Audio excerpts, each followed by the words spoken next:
teams against far and away our craziest team at the tournament. Yeah, that's what makes this so compelling, and why I do feel like with Devi, he is right. It's about who makes those mistakes and when those mistakes come through. And as you see those rounds kind of lay out, it leaves a lot of room for error there. So we're going to have to see how these teams thrive in the moment. But for now, though, let's actually dive a little bit more into today's duelist matchup and hear from Yuikov, who showed us his Rays earlier on in their last match.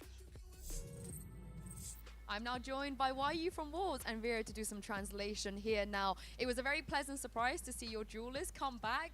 We've seen it in the past on the global stage. I wanted to ask you, how did you feel to be able to flex your duelist again? But also, if you play Raze today, Jing is your opposite number. What do you think about your Raze compared to Jing's?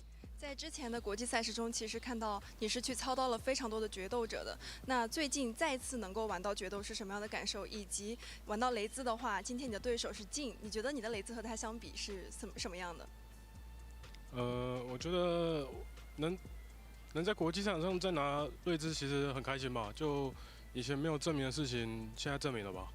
然后我觉得静他的雷兹确实一直都很厉害吧，所以我觉得我没有办法跟他比。 所以他一直都是最好的。Very excited to play on Raze again on the international stage. Actually, I think I'm proving something I didn't finish like in the past. But speaking of the Raze combat with Jing, I say Jing plays better since he's such a big-time Raze player, highly skilled. Oh, very humble answer. Thank you very much and good luck today. Now, we all know that the slogan for this PaperX team has been track by track. And it's been a long road for this team to get to this point. Quite the journey. And actually, we have a good visual representation of this. And I got a little train horn here. So why don't we go ahead? Where do we start things off? Yeah, exactly. At the beginning of the year, we saw a PaperX that missed on that first event of the year because kickoff was not the best for them. And of course, we saw an event without them, even though Pacific got the win. But then stage one, it also started really rough. Down 0-2 at this station, and then they pull through and make a change on the fly, switch up the rolling stock, and they pull in Pat Men, this new player coming into the roster, controversially kind of breaking up the bands. But then they have a massive turnaround, do well in playoffs, qualify to Toronto. That whistle is very loud, GP. And now, the last station they've made it to is the top three, rolling all the way through here, expressing their way towards what could be their last station. Can they pull into Union Station here in Toronto with a victory at this tournament? That's the question now that remains for PaperX. So the train has arrived?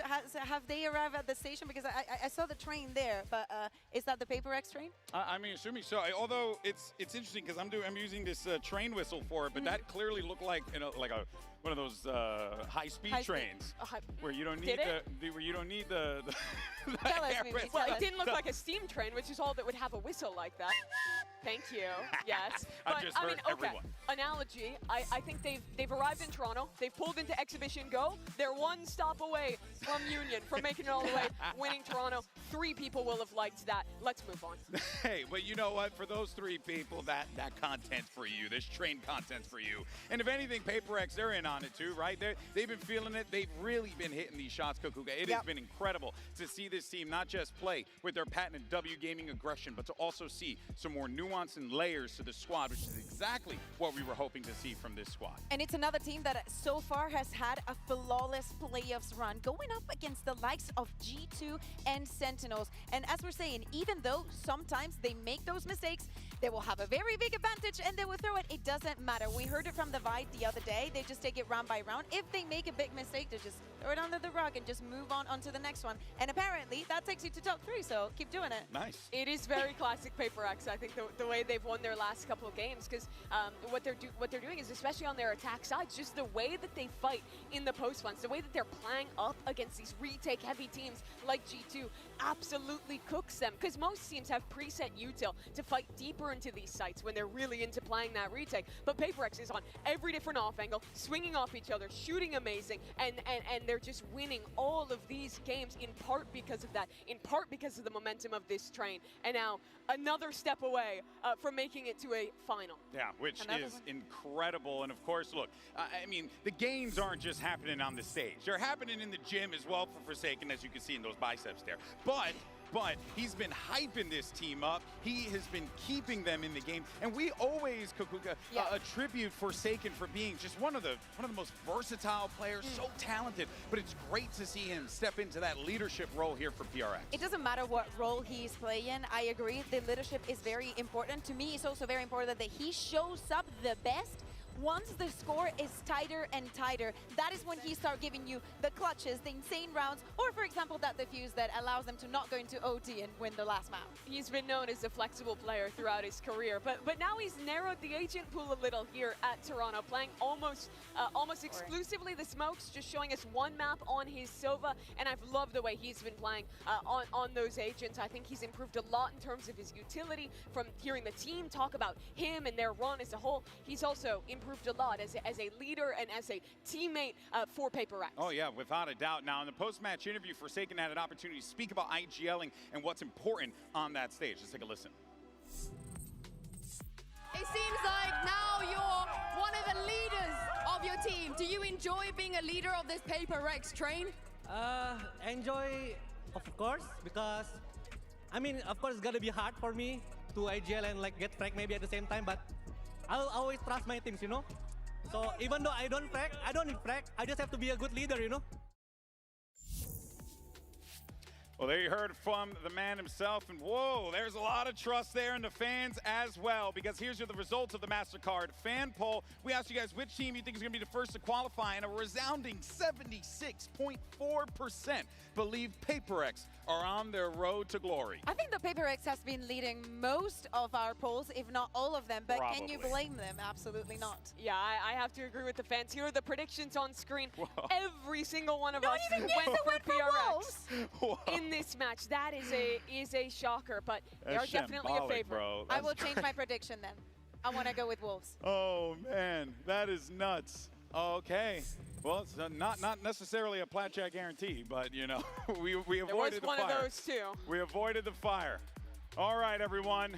We're now in to the final weekend of competition here, and we got 4 teams that are going to be taking that stage, and they have an opportunity to walk away with a trophy. It's anyone's game, because day 11 of Masters Toronto starts right now.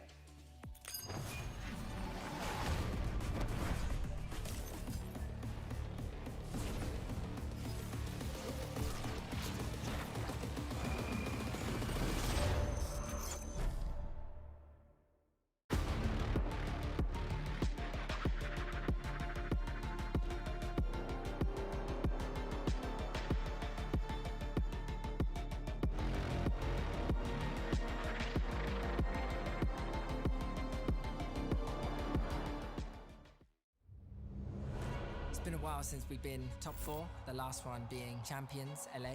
PaperX were in the final and they end up losing to EG. PaperX, obviously heartbreaking for them, heart-wrenching. It's a similar situation happening here. PaperX are one step away from the final. We've got G2 here who have recently lost the final. I just think if we were able to get there, we know how to win the final. So I think G2 should step aside and let us handle things. Fnatic. It's been a couple years since Tokyo. That's the last time I played them. Chronicles found Jorgamo. Fnatic's dynasty starts today. We're excited to see what the new roster is about. Balin is an IGL I respect. He's young, but he's able to come up with great strategy, and he's able to command his teammates and take the lead at times. Sit on the stage right now and have maximum belief in each other and in yourself that we're gonna win today. When I was coming up as a player, I would watch a lot of Boaster, but as I kind of grew into this role, going to all the international events, I kind of found my own sauce. But right now, I'm just trying to be Valen. I don't really want to be other IGL. Valen can shoot, maybe, a little bit better than me, but I don't need him. I got my boys behind me. I don't want this to be an easy series. I want it to be a match to be remembered. We're gonna make sure our game is gonna be the last one they play. 我觉得刚开始的话，可能我们赢下出现对视的人，可能大家会觉得我们是黑马。那我觉得到现在目前为止呢，我们该证明的也证明了，所以我相信大家应该对我们看起来是一支强队。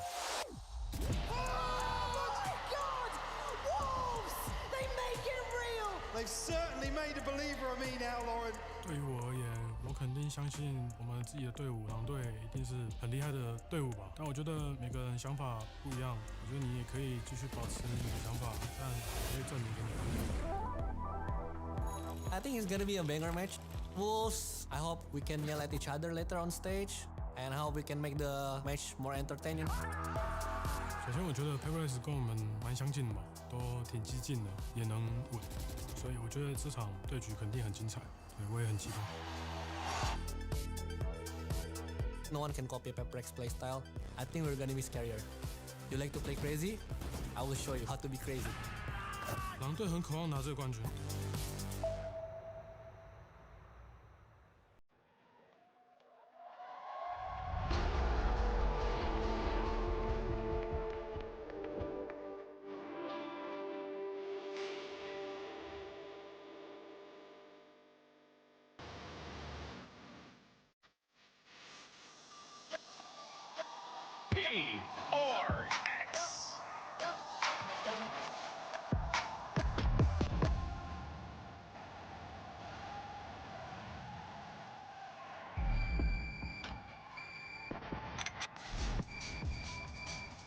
Wolves.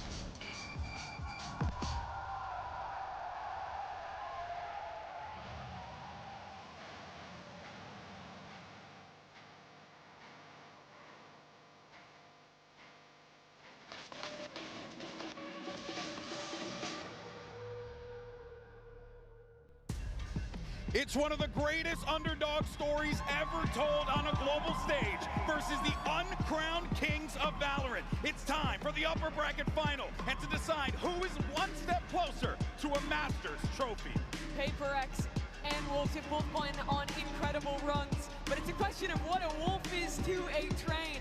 It feels like this is the opportunity for PRX. They came up from nothing really at the beginning of stage one, missing out on Bangkok to make their third global final and maybe finally have a chance to lift a trophy. And Wolves from going to taking down fan favorites to becoming one of them. And let's take a look at the Omen map select now, because PaperX is going to be banned in Haven and Wolves banned Icebox. So information that is not displayed here. Wolves won the coin toss and decided to put PaperX in the situation of ban in Haven, since both of the teams do not want to ban it. So Smart. Do you think that gives them a little bit of an advantage, Mimi? I think it does. They get maps that they're going to be pretty happy with. I think especially ending on the decider of Split.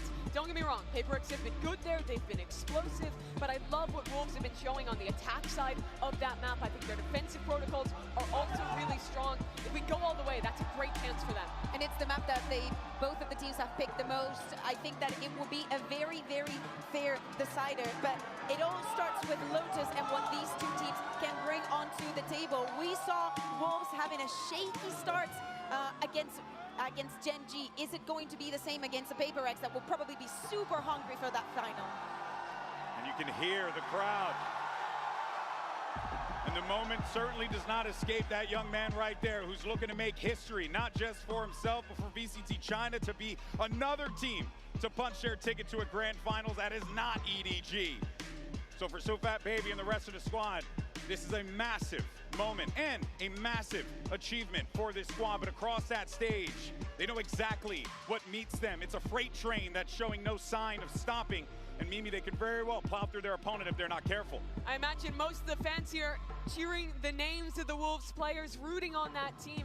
A lot of them probably didn't even know who these guys were coming into the tournament. They are a squad of relatively unknown players that have stepped up in Toronto, have made themselves known against a PaperX who has always been the sweetheart of this community, have always been a fan favorite, the team that everyone wants to see make it to a final. Very weird territory that we're in. Typically when PaperX is on that stage, no matter what, they are the fan favorite. And granted, a lot of people still going for them, Kukuka. Yeah. But there is that energy in the arena where people are thinking Alex themselves. is smiling. It's one of those, that's because Lotus still has not started. But yeah, it's going to be definitely one of the most important matches for PaperX to the date. Yes, we've seen it in finals before, but after Pacific got their first winner, after it was not them, it's been a we are waiting for you to be back. But PaperX has been here before. They've made international finals before. They're comfortable on these kinds of stages under this kind of pressure. This is the first chance to make a final for Wolves. Here's your agent select, and it doesn't look like we're getting any surprises. Paper Rex going back to this double duelist comp that's been so successful for them. Yeah, they struggle a lot against Team Liquid during the Swiss stage on their second half, on their attacking half. The retakes and the way that they've controlled the map from this defense has been very, very good for them. If they can replicate what they did in that matchup, it should be a win for them. But the score has been extremely tight for Paper Rex to find a convincing win here on Lotus. Absolutely. This whole series, I'm looking at how Paper Rex deal with Spring. He's arguably the most important player in the server on their attacking sides, with how he's prioritizing, getting into lurk positions, affecting the team's macro in these late rounds. I want to see Paper Rex being proactive at re-clearing space, flushing out these lurks, not letting Spring get away with the shenanigans he's been up to all tournament. Yeah, and at the same time, you have to think of what Wolves have to care about. Something, if he gets on with that operator easily, they're going to have a very good chance of snowballing this defense. That's the scary part, right? If he's able to get that off online, you need to shut him down. Otherwise, he will run roughshod all over you there. He absolutely will. So much pressure for these Wolves players. The style that they play, that slow, structured Valorant, I think it befits staying calm in these situations, but GB, this is going to be a big one for them. Oh yeah, Toronto! Are you ready for the upper bracket final? And let's go ahead and send it over to two of the greatest of all time on the mic. It's Pansy and Hypoc. Thank you so much, GB and the desk. Yeah, Mike, I think we have to kind of touch on what the desk was talking about there. This stylistic head-to-head is something to be excited for. And it is, yeah, it's almost, I mean, talking in the lead up to this, talking about a similar play style, but actually Paper Rex almost have the recipe to break apart what Wolves have kind of made the cornerstone of their playbook, right? This slow creeping default, looking for a gap somewhere. Paper Rex are the team that time and time again are able to come up with ideas on the fly to really disrupt that sort of gameplay. And again, for Paper Rex, I feel like everyone's looking like they're the underdogs in this. Oh, which is crazy, right? Hey, do you not remember them in Champs Finals? Yeah, they lost it. I mean, the perennial second-place team, sure, but they are a Grand Finals quality team. They have to prove it once again today, up against probably the biggest Cinderella story run we've had in a long time. I mean, poetic, right? Almost matching EG's run. Very much so. Could be the ones to gatekeep once more. Bit of presence shown outside C initially.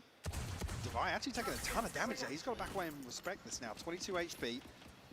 Not sure if it was confirmed on the side of Wolves, but certainly something to consider as the round progresses. He's actually relinquished all control here. I mean, if it carries on in this fashion, Wolves have got a lovely beginning. And obviously for Paper Rex, it looks like they want to try and clear some of those question marks. Work behind this. It's taken a lot of utility, though. See, the Paranoia went through, the Haunt went through. A lot of their kit got invested to clear that. Big retake tools off the table here. Wolves rightfully so. Must have known that they found a point of weakness here, but why you tapped into a lurk? Does it get dug out? Oh, Forsaken, lazy clearance on the first hit. Jing, next one up. Yeah, look. One was fine, the second's ridiculous. And now they've got a comfortable post plant. Remember all that utility the Paper Rex put to clear out towards rubble. Now, not gonna have it. Gonna have to go back in, guns in hand. Nice from something, needs some more. A lot of bodies to clear just on the site. Wants to cycle back up. See if that baby has got to. Oh, it's lovely from Wolves. A dreamy beginning. He's out of his chair. And a real statement of intent from Wolves here. Convincing start to kick off Lotus, and these sort of set plays towards rubble, exactly what I'm talking about. When Paper Rex try and find the timing. It's a massive investment. It looks a little clunky, sure, because they don't find anything, but has to dig out players like Spring, potentially Lysor, somebody trying to backfill that space. Actually, even this scenario, why you? Yes. They did try and dig him out, but instead a lazy clearance from Forsaken, and Jing just couldn't stand up to the task. And I do want to kind of highlight something that was discussed earlier in the day, the fact that these at one point have been scrim partners too. Some real awareness between these two sides. So I'd love to see if we continue to see this, these gaps being found, these moments to potentially find ways to pressure each other. So looking at this purchase, plenty coming out for Wolves and a very light reinvestment here from Paper Rex. So just that Sheriff for Devi. Otherwise, all classics. And so far, you're going to be looking at Wolves going through the protocol list. Mike Wright, try and keep this clean. They can afford to lose Spring, but they probably wouldn't want to. Sure. I mean, the riskiest rounds versus PaperX are these anti-ecos. Spring, not good for the first here. Forsaken redeeming himself from round one. Only a Sheriff recovered, though, so almost a calculated loss on the side of Wolves. And again, it's huge information. You've seen maybe two, perhaps a couple more players over there. You're going to read that as a stack. And they've already got pretty much the green light and a very aggressive post-plant hold. They want to stake their claim in some area of this. Make it harder work for PaperX. Make them invest a little bit more. I don't mind that at all, as long as they play together. It can get risky. Oh, you got to lock in on that one. Easy now, as we're in a 2v2 and Juicy's down low. This is the danger of PaperX. You're never quite out of the woods. Forsaken gonna get a nice little upgrade here too. Juicy's done really well to fight Jing, but Forsaken needs 4 to do this again. Look at the way! Oh! Unreal, unreal already. This sort of explosive play in the second round. Like I said, there's always a threat in these anti-ecos for PaperX. We play up against some smiles on the stage. A sigh of relief. Fat BB, ever the hero so far in Toronto. Player standing. Able to bail him out versus Forsaken. Oh, I mean, you're a lucky boy there. Very, very lucky. Come back into this now with a broken purchase. Actually, what? Opportunity here for Spring to do some work with a scope. Outside of that, YU and Lysol just down on pistols. And expect Wolves to maybe try and pick up a kill here on the back of some PaperX aggression. And I quite like the conditioning early on as well, Mike. It's been this kind of constant lead through towards C, a little bit of a default straight through middle, but they haven't really tested this A side. So again, if you're PaperX, you're maybe starting to get a bit of a read into that as well, something you're going to start reacting to. Again, you look at the spread here so far, depending on just that Omen cycling those smokes. So a lot of pressure, but already re-clear comes in, doesn't quite catch YU towards middle, and Patman wants that information. Alarm bot, though, from YU posted up pretty deep. They got the back of dealing with that. They're reading PaperX rotating away, so it might just be a committed B hit here. So Patman will be called upon. Forced away by the utility. Actually, Juicy up close and personal. He's found a tactical smoke there. Oh, but Forsaken gets involved. Nice damage on the first, but a quick trade. The pressure now starting him out. The spike left loose. The PaperX clearing out the B site. Sufat BB a little too late to the party here with 25 seconds. There's a firing squad around that corner. This is Haunt in 10, but look at the timer. Very difficult situation. And there it is, comfortable in the end, but PaperX handled that well. Sufat BB positioned as the late round piece here. Was played out of this because, I'm sure, was it Juicy? It was caught on the reload here. Down B. Really rough timing for him. Yeah, I mean, it's just nobody to, well, comfortably that can swing onto that angle to bail him out. Even there, I mean, Sufat BB, another consolation potentially to find. But just didn't find it. Juicy already on the showstopper here, so going to see him fire their stinger into round 4. I'll find you. Expect too much of a pace shift here, but I mean, on the England में और जिस तरह से PaperX dealing with the turret nice and early here. That's it, set piece out. Juicy's been shut down. Oh, what a lovely little play to bring out off the back of contact. It's stunning, and it's rewarded them 2 kills. This is that evolution to PaperX we love now getting to watch, right? It's not just that mechanical talent, that aggression. They have these little set pieces they like to run every now and then, and it wasn't overly complex. And that was a mistake. What's that? Catching them asleep at the wheel there, Mike. That's going to haunt them. And an overstep, unnecessary. This feels like a fumble, Mike. Now, it looks like Patman might be the saving grace to this, though. Lysol's read it. Lysol has read it. Oh, and he's done with him. This is a fumble from PaperX and a gutting one because it was a brilliant start. 2 players caught sleeping, and the spike is there as well. All they needed to do was reinforce that hold. But Wolves able to dissect that setup just outside C. 30 seconds left. Actually find themselves a plant here. YU down at 15 HP. Get the lockdown off this as well, you're right. little bit of util as well for YU, but it's Divide wading back through towards the site. Problem is there's utility in the way. Gonna find it tricky. Position now given away, and you can see Lysol should be the checkmate. There's that layer of util from YU. Isolated and alone. And a devastating mistake there from PaperX. Credit to Wolves for re-engaging, but they cannot be dropping the ball like that. Was it the timing on the slow? I mean, this is exactly the sort of thing I talked about before this map started.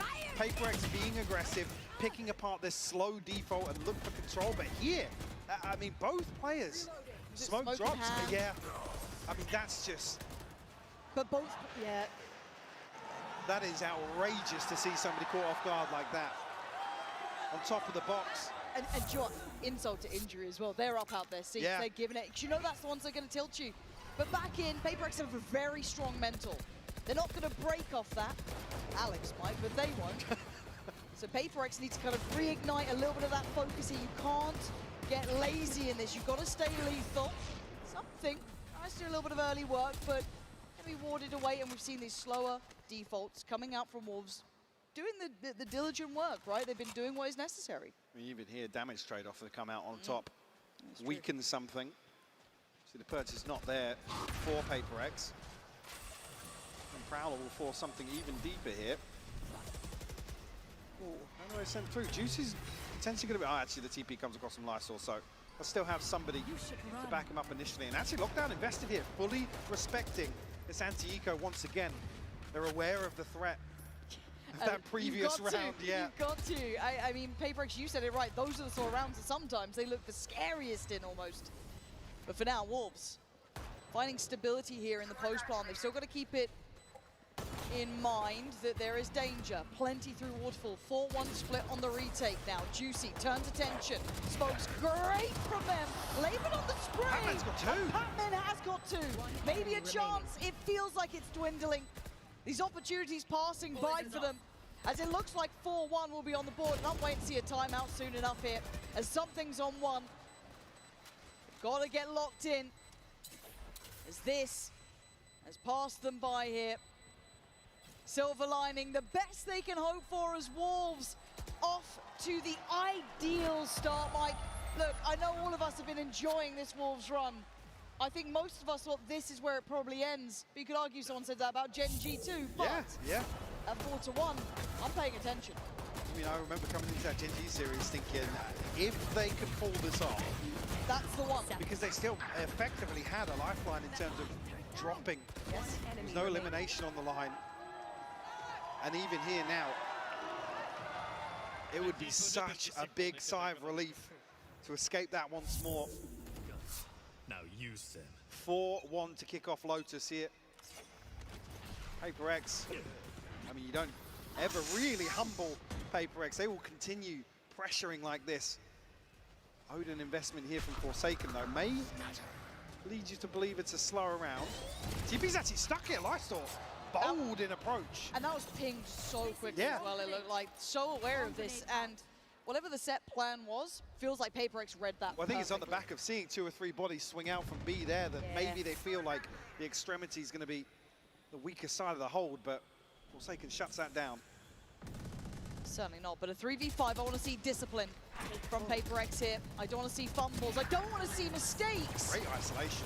It certainly was. Now, Forsaken is going to do some good chip damage as well. Look at CuFat Baby down on only 26. Spring's position given away. Look where the spot. Oh! What is that? Ridiculous. And a 2v3 is not impossible. So they are just gunning it, right? They are running their little legs off straight towards C. They're going to leave one behind. YU. Actually, the tap of the spikes. Drawn out the ultimate from Divide. I mean, Nightfall here from the plant as well. Oh, the pathing. This is now getting really dangerous, but YU set up the motion. No. Divide, very diligent and nice from PaperX. They pulled it together there. You're starting to see a little bit of that synergy shining. And the composure as well. Don't overinvest in this early round aggression. Able to peel away really quickly, and credit to Forsaken. I think potentially something up towards Evan. There was a couple of people charging out, like you said, instantly pinged. Again, you can't really fault the approach here, but bold to stick a TP into the back lines. And it got close, but I like seeing those fundamentals come together for PaperX though, right? Doubling up, even in that chaos of potential plant on towards that B side. No, they pop the ult, they still stay very close. And credit to Divide, I know it's only 1 kill, but him catching YU basically keeps them safe. Otherwise, it's this kill right here from Divide. I find that to be the most imperative of them all. Very heads up work. Maybe feeling they would have tried to have left a player behind, inserted a player. Still not fussed though, apparently. Still chilling. I mean, you got to be happy leading 4-2 here. Yeah. On the attacking side as well. Back to the drawing board though here. Well, as close to a full purchase here as Lysol down on the Guardian. The Wolves, Forsaken actually tagged up there. I'm not sure if he's actually confirmed any damage on the side of Wolves. Activity once more as well, and active clearance out past Mound. This could be nasty. Actually sees, and the pain shell is perfect! Jing gets down two. It's a 2 for 2. How the hell did they get 2 back? Could say almost favouring PaperX in that regard, but something going to be played in here. Angles like that, this man hits those shots. Mechanically sharp as ever. Starting to read what they wanted. Similar scenes to before though. CuFat BB and YU. Trying to work the map here. 2v3.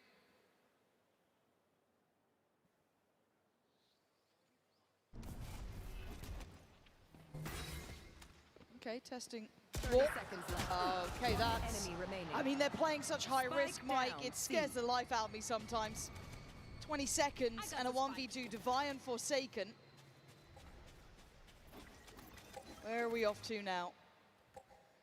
14 seconds. His options are so limited.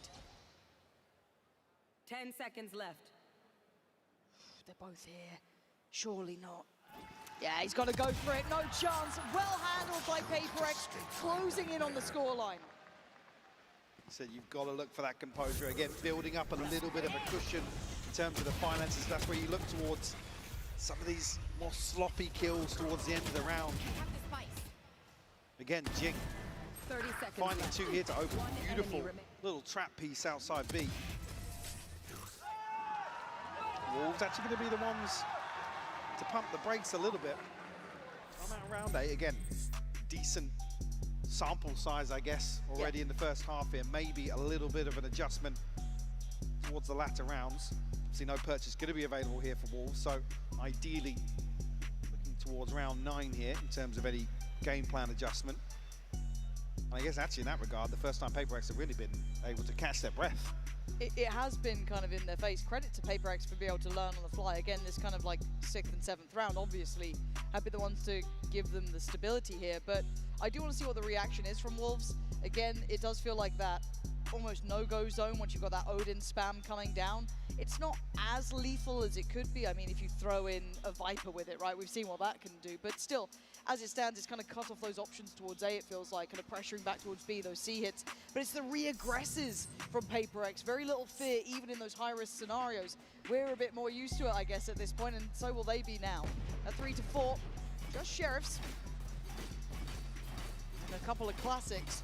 I mean, bigger picture-wise, both of these teams have so many reps this year on Lotus. I think it's 14 for PaperX and 11 or 12 for Wolves. Yeah. So even here on the attacking half, I mean, if you come out with a lead, doesn't matter what it is, you've got to feel really good about yourself. So we'll have to ride this out on a handful of Sheriffs. Something going to tuck himself in between these smokes. Oh, it's nasty.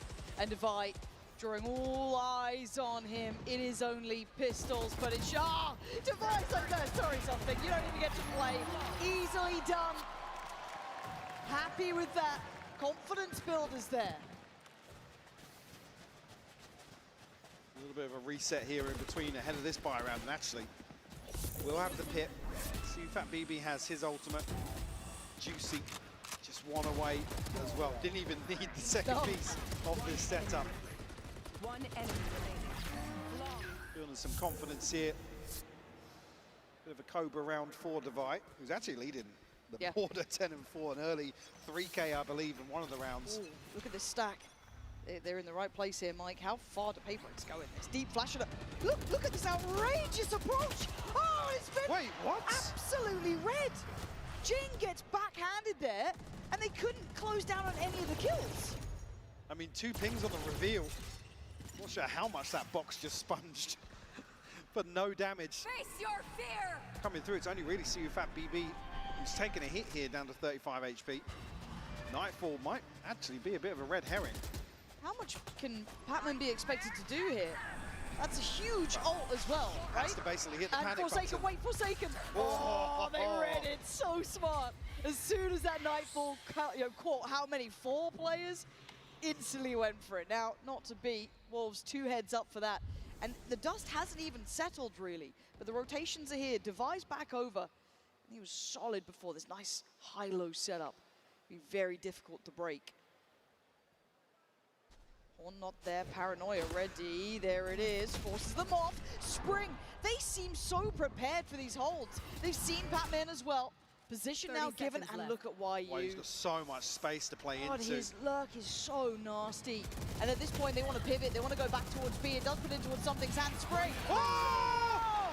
It's gorgeous from Spring. Lurks on lurks, but something still stands. Caught in between a rock and a hard place. Where do they go? Back towards C. Safety on that C site. You don't fancy walking into something like this. So the plant's in, and he's left in a 1v4. Make an honest go of this here. You can see on the X-ray, YU already wrapping him. He's got a turret here to play contact off as well. Might even just be able to pop something in the back of the head. No. We'll get the sound cue regardless. I think now relaying that information. Yeah, that comes through. God, his positioning. Yeah, this is just, again, probably sitting back and watching this, Alex, not going to be happy about this spray into the smoke with the audience. It's begging somebody to walk on it. Yep. And Spring just comes alive. And it feels like this was a whole book in one round, right? Chapter by chapter, at this beginning, the box apparently being on Wolves' side, and then you had the TP coming in, you had the Nightfall coming out. This all happened. All of this was in the same round. And again, that Paranoia being just tilted up, it felt like they were so aware. There's the walk on the Patman's on a reload. So Forsaken fully committing towards that. They're both spamming into this. I mean, there's an opportunity to potentially bait into that. One person sprays, but something off rip here, round 10. Poison's off. The timeout seeming to work well, at least for these early couple of exchanges, right?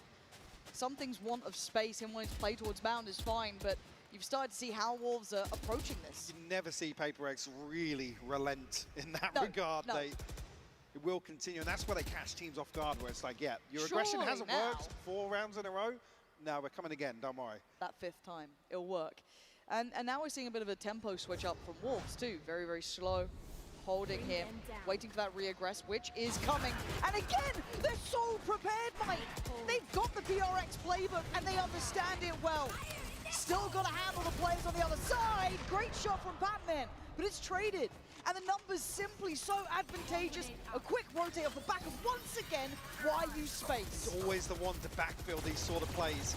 Ooh, tricky. Still not easy on this though, is it? No. It's...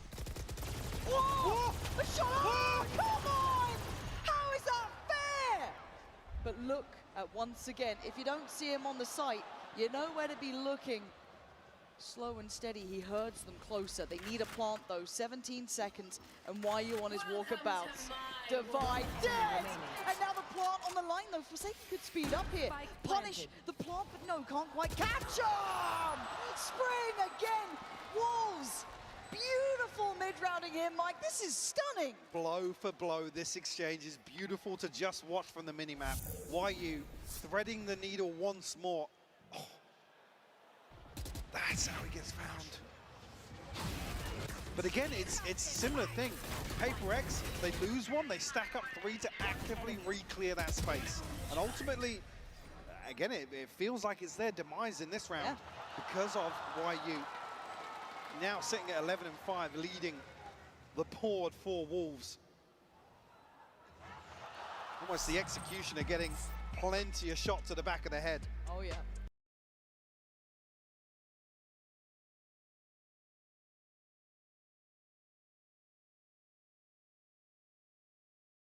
reading it perfectly.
Of discipline. As much as we're going to get. That's as much as we're going to get.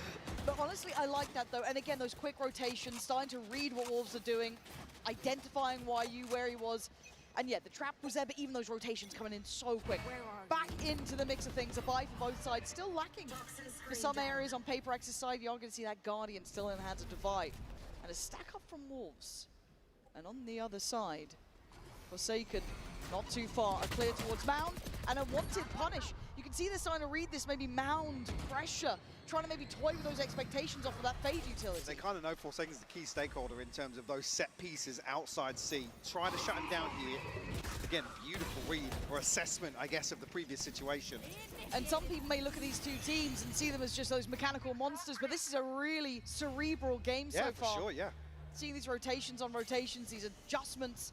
Oh, Spring almost. And now a moment of quiet here. That could slow things down potentially. Yeah, they're not going to be able to kind of pre-take, I guess. And the plant's going to come in. Now this should encourage movement here. Just going to kind of eat the Prowler, still close range, still able to use the shorty just fine. Weapon's not right and the knife's not ready. So a 3v3 in the post. Look at the position from YU. That is, excuse me, coming in from CFAT BB. He's still on the way, but they've still got to slow things down. YU does well. Lightsaw still has to hold ground here, and now the silence becomes deafening. The position becomes questioned. They don't know where he is, but they're going to hazard a guess. CFAT BB does well on one. Draws to fire off the defuse. Just needs to keep his cool here.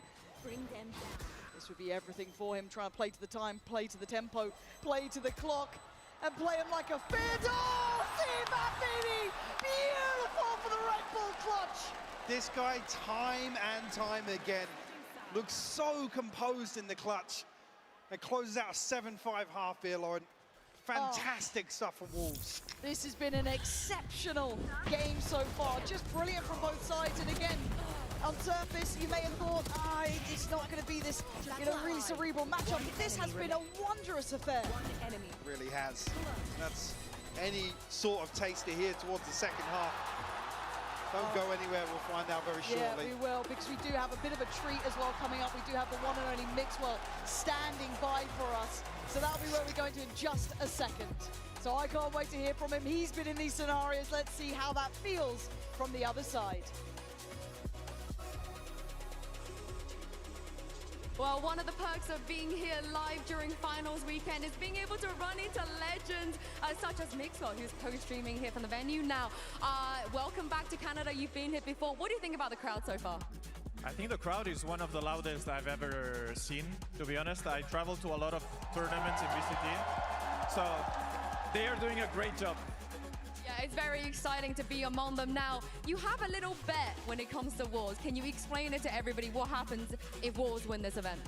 I wasn't familiar with their game. At the start of the tournament, I said that if Wolves wins the event, I'm gonna go bold. So now I'm afraid I need PRX to win today, please. Toronto, what are the chances do you think of him going bold? Come on, are Wolves gonna win this event? Oh, it's not looking good for you, Mixwell. It's not looking good. Now, some of the players on stage, we've really seen their personalities. Sufa, BB, Forsaken, they're on their feet. They're hyping up the crowd. As a former player who also enjoys that atmosphere, how important is it to have that hype man on your team? I think it's really important, especially when they are down. Some games, Wolves were down and Sufa brought Juicy back, for example. And I think it's crucial. I think that you have to play with the crowd, you have to enjoy the moment, you have to be in the moment. And Wolves, especially, they are enjoying it a lot. And a lot of people want to cheer for them as well because of that energy. And now I like them. Even though I might go bold, I like them.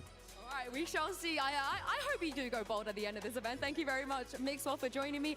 And let's see if PaperX can maybe save him in the second half.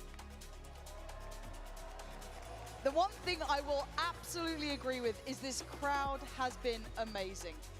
For both teams as well.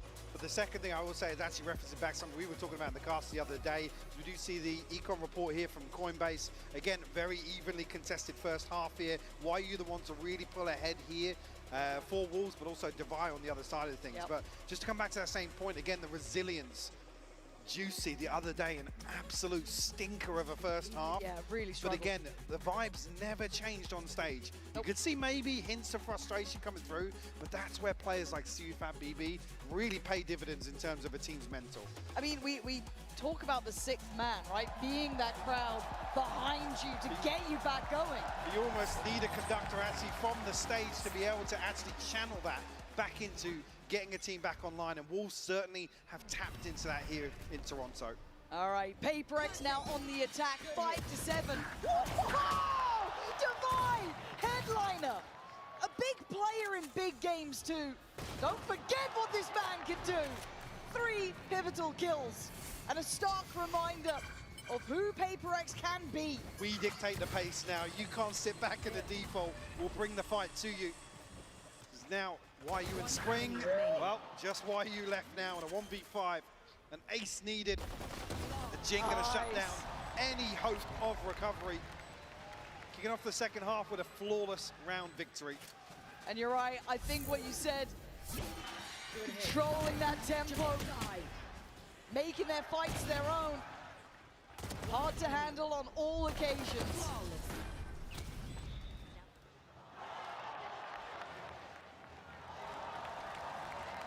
PaperX are gonna dial into that.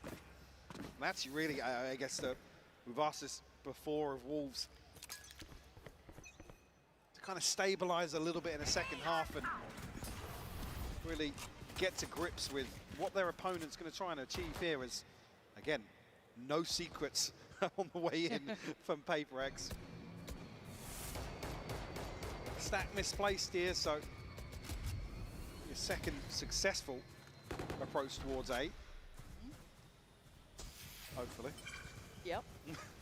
and I getting looked towards Devi here, 2 away from his ult so early on. I mean, that could be there for the bonus, right? Huge. What is that? Yeah, his third 3K or something. One off map now. so far. That's brilliant. massive for the attacking side. That could be lovely for them to have in the back pocket. Something that Wolves will have to deal with. Coming to your first buy round, to have that ultimate available is brutal. Wow. Guys. A response found. Easy, Tiger. We shouldn't get more dangerous than this. Stop it. Stop it. Jing and Forsaken keep this in control. Stop it! What has gone on? Forsaken left in a 1v2. Come on, Forsaken, surely you keep this safe. Backpedaling away, trying to play the time now. This should never have been this close. See that baby forced to move, but that got way closer. Come down to a Red Bull clutch here. Just one rifle retained. Now you're almost relying on Devi's ult to be the turning point here. But PaperX are able to get the purchase together. Jing down on Judge, but I saw finding so much value here. Oh, Jing. Yeah. Okay. Blood pressure check required for Alex. We'll get the heart rate monitors out next time. Now, again, keep in mind they do have Devi's ult here. So this is something you've got to see them build around, be aware of. Quick little pain shot to try and maybe delay. I mean, Wolves are just perfectly for this. There's actually nobody here. Yes. Entry found, but it's a full 5v5 in the post. Sketchy timing on this. And it looks like something wants to try and hold this back. They're willing to try and brawl on the site. They're not sitting deep at all here. Something wants to draw blood. PRX still standing by. Oh, it's messy. And now there's an opportunity. PRX, though, banking on Jing. And you know he'll give you a couple here. Beautiful from him. Now down in the 1v2. Incredibly difficult for CFAT BB again. Not gonna happen. Jing's got that one all day long. The tempo shift here on the half certainly suiting PaperX. Now one to the good, 8-7 the scoreline. Get this Judge up close and personal. Okay, who's got Jing 4 on the round for him. Good progress towards the showstopper as well. Gonna potentially, well, should. All right, let's have that for the next buy round here. Wolves down on a bit of a Shiko. No ultimates to their name.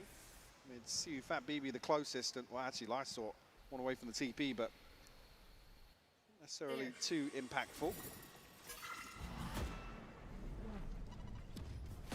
Okay. And that's a recoverable weapon. No one else is here, so the game should be given away to an extent. Obviously now, the hit being noted by YU, trying to buy time, but it's hard to hold this back, right? It's a flood of players, full kit. Nobody was watching, don't worry. We didn't see it. We didn't see it. All good.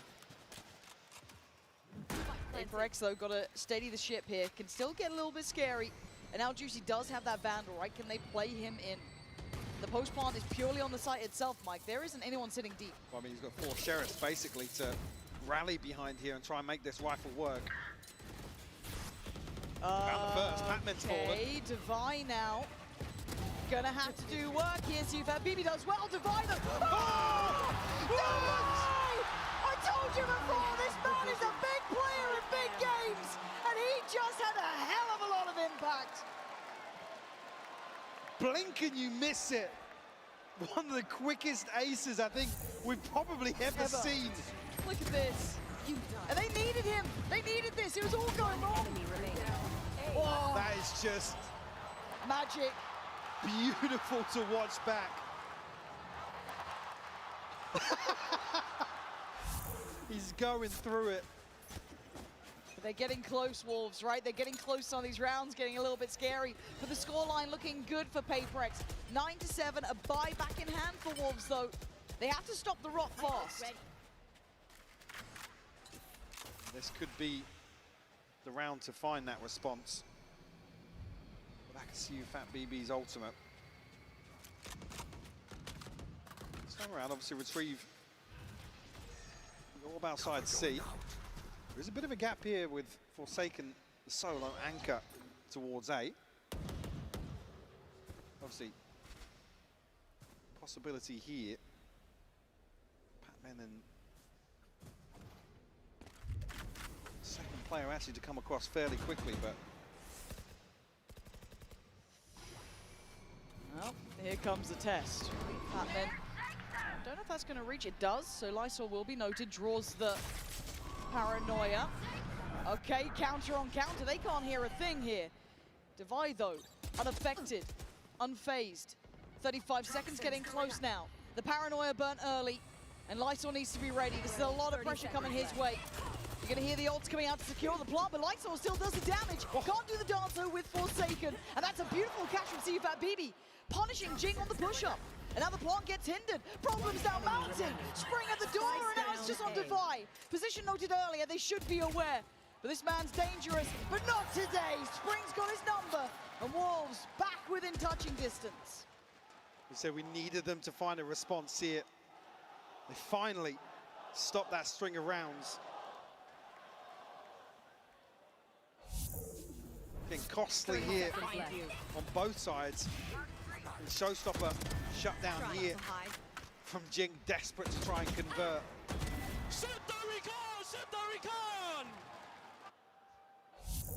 It's broken the money from Paper X too. Yeah, it has. See Yeah, how I mean, close these rounds have been.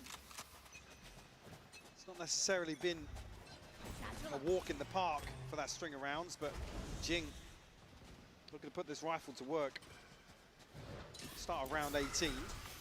He's had a feel-good round not too long ago. Ooh, Oh, look at that anti-TP sets up! Oh, it's so sick! You think Wolves are just another team? They're certainly not very ready for what Paper X wanted to bring. Forsaken picking up what feels like the cursed rifle at this point. Just dropping hand to hand. Divided well last time in a scenario not too dissimilar to this, but not be able to get it this time. Yeah, handled. Wolves fully ready. Something just walking into a blender. Was it both Nanos actually into that corner? The alarm bot was there as well. Yeah. Obviously the vulnerable taking effect. Second time. Yeah, it was. Yeah, the second is here. No escape, really. God. And actually, yeah, I didn't even, yeah, Jing's forced into the line of sight as well, so. One enemy. Great little setup here from Wolves will actually get them a second round. Force a timeout as well from Paper X.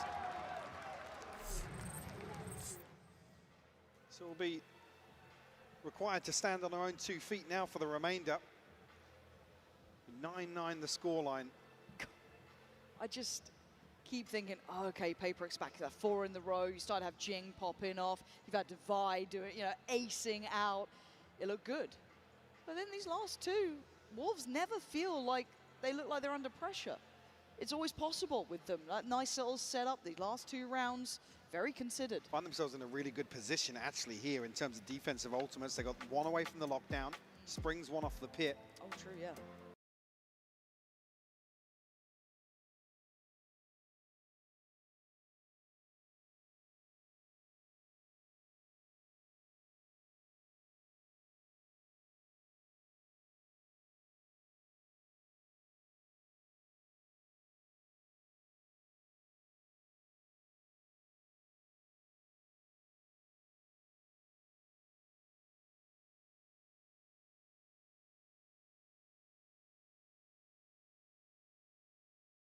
With the plan in mind for Paper X. Last check-in with the coaching staff unless we get OT. Wolves getting a little active here as well, Hey, actually. off the back of a timeout, why not? A traditional reaction. Is Paper X aware? Something. There's 3 players in that smoke. You may think there's 1, but will he expect all 3? Quick enough to find 1. Great paranoia from Forsaken as well. Do they try and go on the hunt from this? Oh, the TP's lovely. Big investment on that, but I like the idea behind it, taking a lot of space. But look at towards the site. It's, yeah, Juicy still standing here, pops the ult, plays it well. Oh, catching Jing mid-air! You can't get away from him. Brought back to life before from CUBB, and now he's standing on his own 2 feet. Divide left. All on his own. Surrounded, and he doesn't even know it. You thought that TP might have cut right through him, it didn't. The Wolves still standing together, fighting together. Divide does what he can, putting up a stand, the Wolves taking the lead. Executed to perfection here Again, a crucial trade from Juicy, but then to find the second, the showstopper comes through, that splash damage. I can't believe that even catches on Jing. Outrageous scenes here. Are you starting to believe now? The way this half started, I thought it was going to go kind of par for course, right? What you'd expect.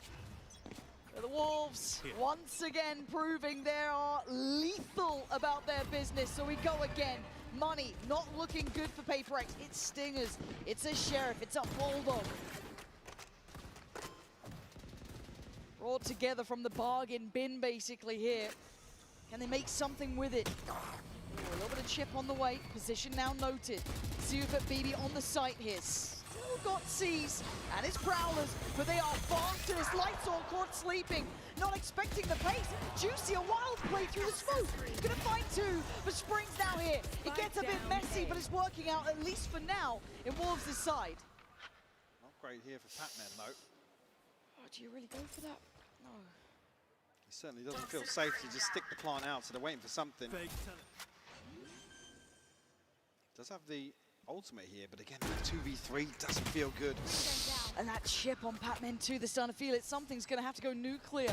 Try and save the day, but none of these fights, these engagements are fair for him. YU does well, leaving Pac-Man with 21 HP, and not a prayer to be had.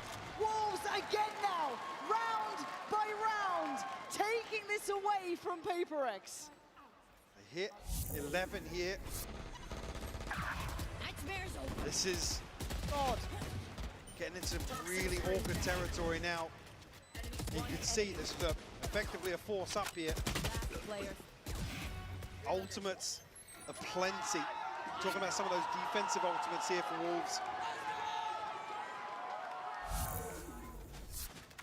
See how it lies here for Paper Rex. This is going to take up the lion's share. Obviously, the round loss bonus is going to be a consideration, but could potentially face Wolves here on map point on a broken buy.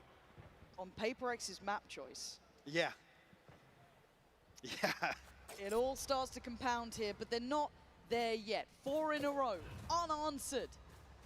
Alt starting to build, money looking solid.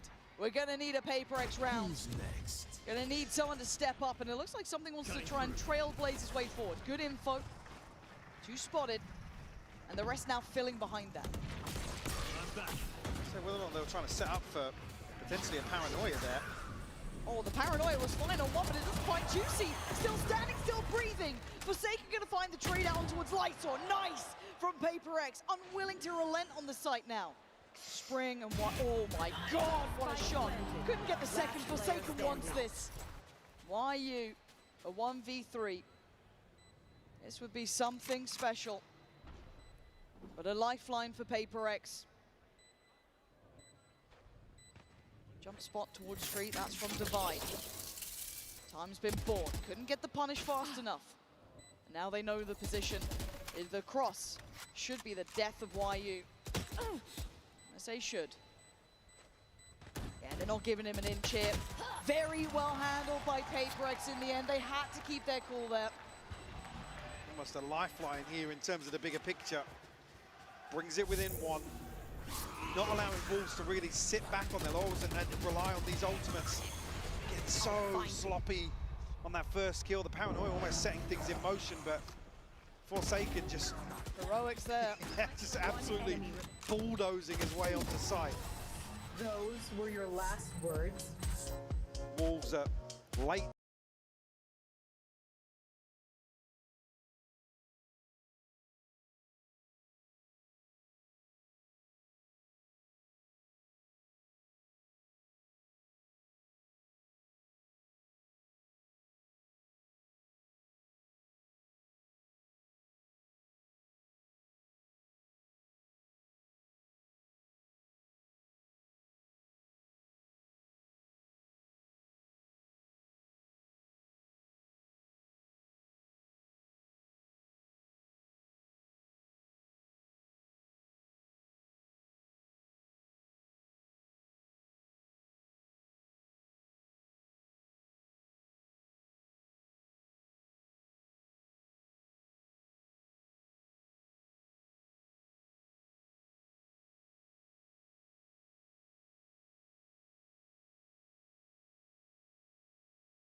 Probably going to see a paint shell. I imagine maybe a Seize perhaps, who knows, but you're seeing the way that PaperX want to pass. Well, first time actually the stars align for a fight towards Rubble here. God, this could be right off the rip. Here we go. Already paint shell comes in, C's not going to find it, but the reveal is fantastic. Juicy going to go down, Forsaken doubling in. This is lovely from them. See if it maybe does answer back in kind, but PaperX aren't stopping. They want the site. And yeah, beautifully done by something. Yeah, that's stunning. Almost singular in approach, just banking on themselves. I mean, what Plant coming through with 120 left on the clock, it's a haymaker thrown from PaperX and it lands once more. Similar to those early rounds we did see in the second half. This shouldn't be possible, a 1v3. It shouldn't be possible, and it isn't. Something in the end to add the full stop to that sentence. But it is 11-11, Mike. PaperX have found what they needed. But it's getting close here. The money's still in place for Wolves. And you're looking at those ults, they become such a heavy factor, but this reveal was everything. Lysor, unfortunately, still in the committed position. Fat BB, unfortunately, I guess, just caught off guard by the flash. Tried to turn it, but even so, you connect that first shot, you've got 2-3 more members of PaperX staring you down. So PaperX maybe feel as if they found the recipe here. Slower approach this time around. No resistance shown early on, at least, from Wolves. Exploration elsewhere. This is both YU and Spring, though. Spring's going to continue pushing forwards. Might even catch Divine Spawn. Yeah, trying to almost sell this fake, but Divine completely unawares. They hadn't seen this sort of look before, but if anything, it encourages his approach towards A now. Team does have the showstopper as well, though. Yeah, this is going to get tense. Both players stuck on the back of the side now. Ready for the swing, but not ready for the shot. Lysor handles Forsaken, waiting for the pop. And the Olin Jinx landed it. 3v3 now. Tension rising. Something holding the push through the door on the other side now. Rewarded. Nice from him. Man advantage and Plant next on the cards. See the lockdown invested here. It's a 2v3. See the response comes through from Patmen, but PaperX going to fight this. YU's found one. Yeah, beautiful from him. They've got to react to it now. Something, it wasn't clean enough. And Jing, what do you do? He's caught. What do you do? They can just stick it. Yeah. I can't believe it. YU just has to hold guard. And for Jing, he just has to stand back and watch as the 12th gets taken away in the final hour of regulation. Wolves take the lead. See here, the purchase going to be rough for Wolves, but they find that response, finally finding the opportunity to invest the lockdown. I mean, it's another situation where you just see Forsaken again, just digging so deep. Jing hitting the drive-by as well. That killed Rob with a follow-up here onto something. This is one ultimately that can bail Jing out in that situation. They're coming into this though. Wolves still have a pit, still have a showstopper. Big tools to work with here in round 24.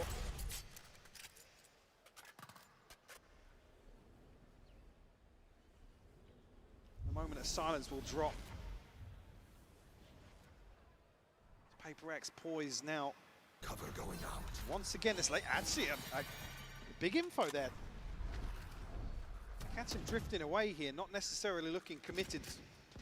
It being Jing, obviously, the tip of the spear on some of these set pieces, but PaperX are actually going to contact up. It all feels like the calm before the storm. Wolves almost scratching their heads here. They invest the pit over, expecting maybe that with that information, PaperX are rotating towards C. There's the info, but are you ready for the hit? How do you play it for Lysor? Oh my god, he's going for the heroics. Oh! He went for the heroics and it worked out for one. Not going to get his seconds. PaperX now finds stability on the site. Into the post plant. Something playing a little further ahead. He wants a one and done and back away. No one's given him that yet though. And the time ticking for PaperX here. This is good for them. Still ults in play though. Juicy has his. You've heard that invested. Flies on the side, but something does well. Gets one back. The showstopper does one. Wait, something got lost. And a trade for Spring. It's into a 2v2. It ain't over yet. You're looking at the post plant for Devi and Jing here. Can they hold on to this? Pain Shell posted by some seconds. They needed to stay alive. Devi digging deep, and they're not dead yet. They're not done yet. You should have killed them when you had a chance. PaperX bringing it back to 12 apiece. Of course we see overtime here on the first map of this series. An insane exchange here throughout the second half. And PaperX just showing a brazen approach. No fear. Almost their trademark game plan here. But Wolves, I gotta say it, seemingly up to the challenge. Everything gets reset now for round 25. Those ultimates will be reset as well. I mean, Wolves in a perfect position to close out now, but back onto the attacking side. The timing's going to be critical on this. They've read it. They've read it really well here. Same piece we've seen previously. And it worked out well for a 2-2 trade in the end, but this time, Jing, something in unison. They're not going to let him even have a chance into this. Denied from the very word go. And Wolves want back in. They're taking the fight. And he can't do that. PaperX locked in on this. A 4v2. They should find stability, Mike. But Wolves look unwilling to back away. They don't want to go elsewhere. They're expecting PaperX to rotate away from this and give up the space, but PaperX reading this perfectly. Still got both extremities controlled as well, so. It's so difficult. They need a freebie. They need something, and it ain't happening. PaperX looking sharp here. Right read, right place, right shots.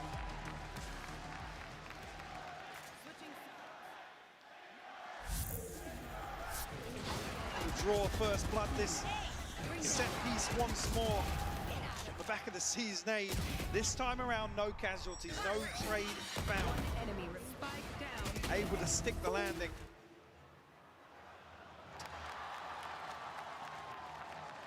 Wolves, had to call a timeout here.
I shit or I might just step into the bed.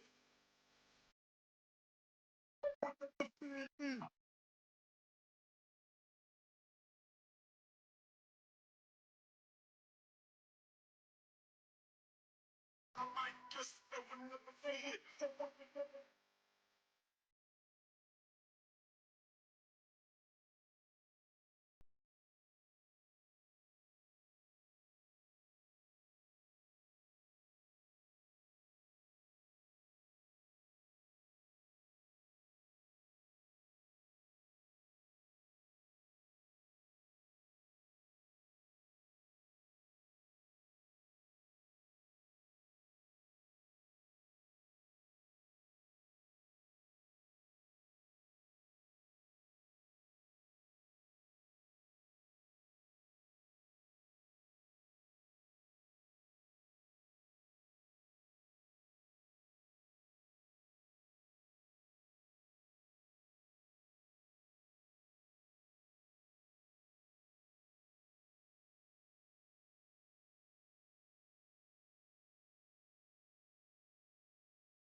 a lead. Doesn't matter what it. Oh boy, choo-choo, because the train ain't stopping. As PaperX managed to pick up the win, 14-12 going into the OT there, and one has to wonder, does Wolves have what it takes to be able to force that map 3? Now, for that though, let's actually take a look at our Verizon high-speed moment. We got to give this one to YU because there were some great plays in this one, but Mimi, this one in particular shined through. Yeah, and this is more about the round as a whole, because I think this starts so well for PaperX. Something they did great on their defense was these active trap plays. In this one, they get 2 picks, but then in classic PaperX fashion, I think end up overstaying their welcome just a little bit. They lose 2 players there, and then Wolves, after getting this nice double from YU, flicking up to the player on the off angle, Wolves goes on to win this round. And it was rounds like this, the ones that started strong for PaperX, that Wolves bounced back, that made it look like Wolves was gonna take this game away in that first half, Bea. I love the balance also of having Spring being more the one that is going to push from the defense and YU being the one that was in the lurks in this first half of Lotus. But in the end, somehow, even with them losing these advantages and whatnot, PaperX manages to get back on the board and secure the map. It's funny because they got theirs back. They gave away some advantages in the first half, but they were the ones winning a lot of clutches. They were the ones bringing it back in the second to push us all the way to OT. That's what you know this PaperX team for. Oh yeah, for sure. I mean, there are so many good things to talk about with this PaperX team. One individual in particular, got to give it to the man himself, Divide. We saw some wild plays. This one in particular was nuts, because my guy just walked out there, not a care in the world, Cocoon was like, you know what, hold this L with the Sheriff. Pop, got 2 out of the break. So many 3Ks, so many very high impact kills that he had. He even got an ace, even though Alex's reaction was not showing that he got an ace, but it was this is one of the disadvantages that they won, and one of the reasons that PaperX was able to secure this map in so many occasions was thanks to Divide's performance. After PaperX's failures earlier in this year, missing out on Bangkok, having the rough start to stage 1, a lot of fans were calling for Divide's head when they were asking for roster changes. They were saying that he should get dropped, they should find someone new, but I think he's really proved himself in this tournament now, stepping up in some of these later games, showing us the Divide that we've known has been so strong since all the way back at tournaments like Masters Copenhagen, where this team has made finals before. Yeah, well, of course, a lot of pressure, though, on the other side of the stage for the Wolves as they're facing a potential trip to the lower bracket if they lose this next map. Let's actually go ahead and check in with Coach Fade to hear what he has to think as we get ready for that one. I'm now joined by Coach Fade from Wolves. Now, this is the first map you've lost this tournament since that Sentinel series. What was the focal point in your team talk before map 2? And is there any concern around stamina if this series goes the distance? I think we kind of show like nerfs once again towards the end of first map. And I think stamina shouldn't be an issue because we had a 3 days break previously, so I think we will be fine. I hope so. Thank you very much for your time. All right, and there you see the results that you heard as well. Like, they feel good about their stamina for the Wolves, but a 14-12, that has to sting for them as they get ready for map 2, Mimi. For sure, especially, Bea, like you were mentioning, this is a team that has not lost a map since the series they dropped to Open Toronto against Sentinels. They have been on a non-stop roll up to this point, but now having to go all the way to 3 if they want to make it into the final here. Oh, but there's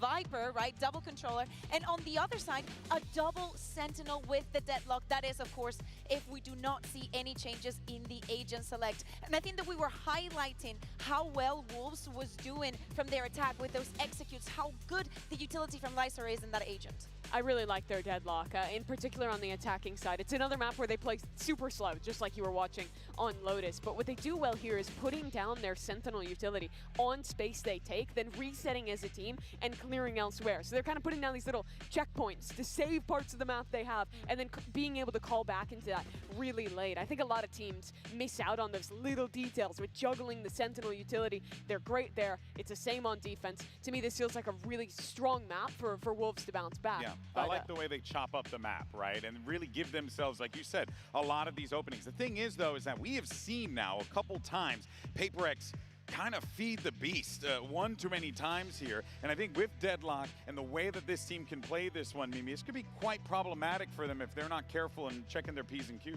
For sure, yeah. They have to be on point with taking calculated risks, but it definitely paid off in the first game here. Let's take a look at the comps and Paper Rex locking in that Jet for something now. Oh, they're going back to something, you know, more standard in this case. They've moved away from the Gecko and the Raze. I had a feeling that was going to happen, but I love, Mimi, the fact that they're sticking with this double controller and the Viper.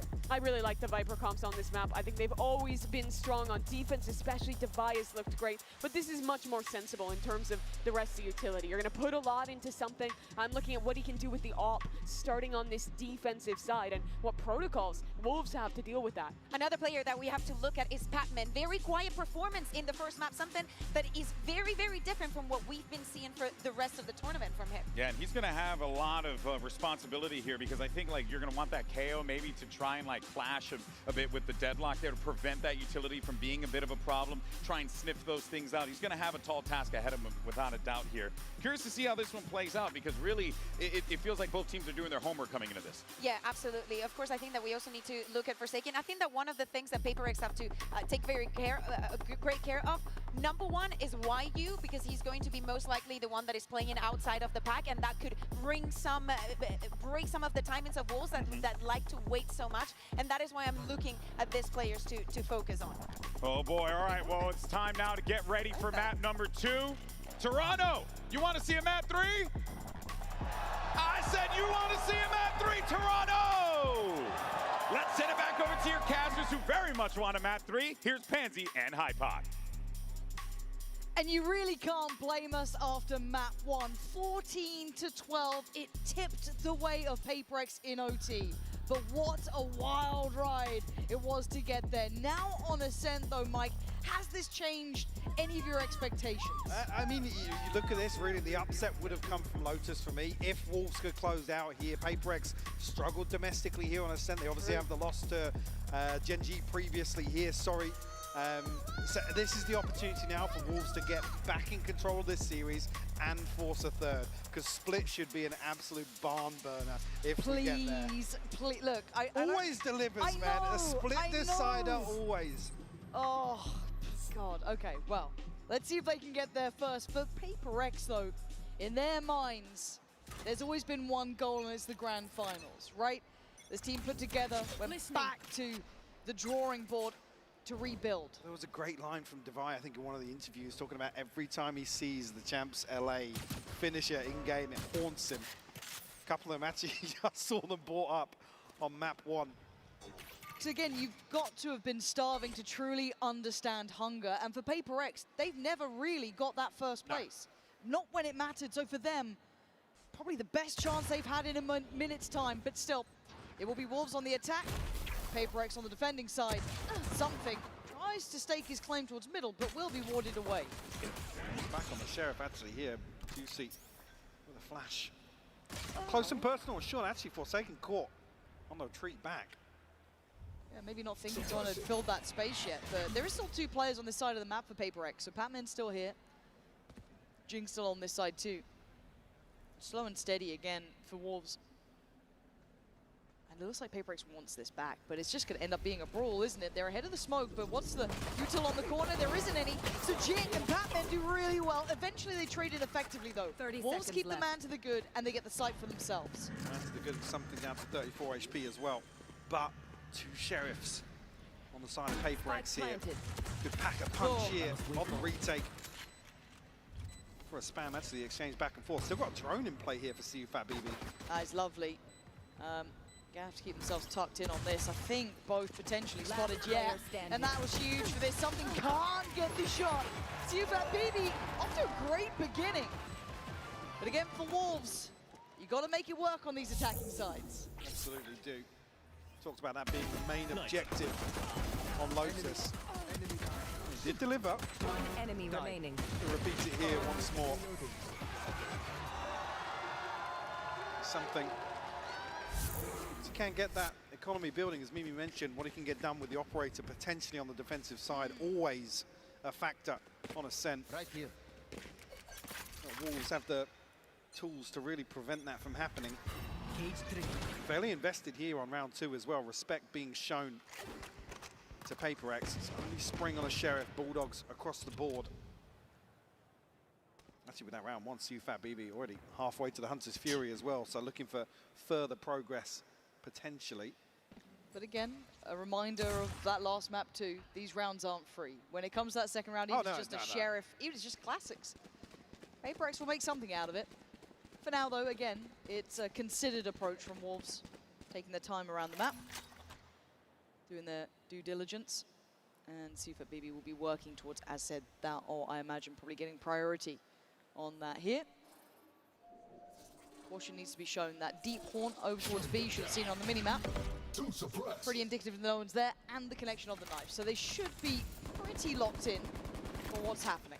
I have the spike. Considering set piece here around the cage from Lysor, but Are they cancelling on this? 30 seconds left. They need to find progress somewhere. Dangerous. Especially with players like Jing tucked up. In a very deep position. Laboured, but Wyu comes out on top. Yeah, the paranoia goes into sight, so they should be able to kind of springboard through this. Unless someone wants to smoke, now you can't. Now you're held back. It feels like the anti-PaperX, doesn't it? But they still find a way through. Divide up and over the top, but at this point the plant's going to be in. So very difficult to find much surprise, even ahead of maybe that deadlock util.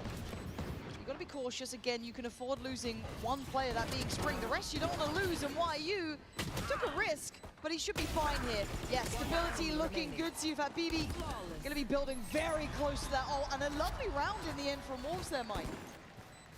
Initially, Sufat BB did have the spike, but plant coming through elsewhere. Still, fantastic progress made. I got scared here, though. Very, very worried, yeah. And the Bulldogs sometimes can be a little hard to tame. Sufat BB not having that issue in that regard. Sticking the spray. Now, that purchase, especially with Spring upgrading as well. Wow, this is a nice spot.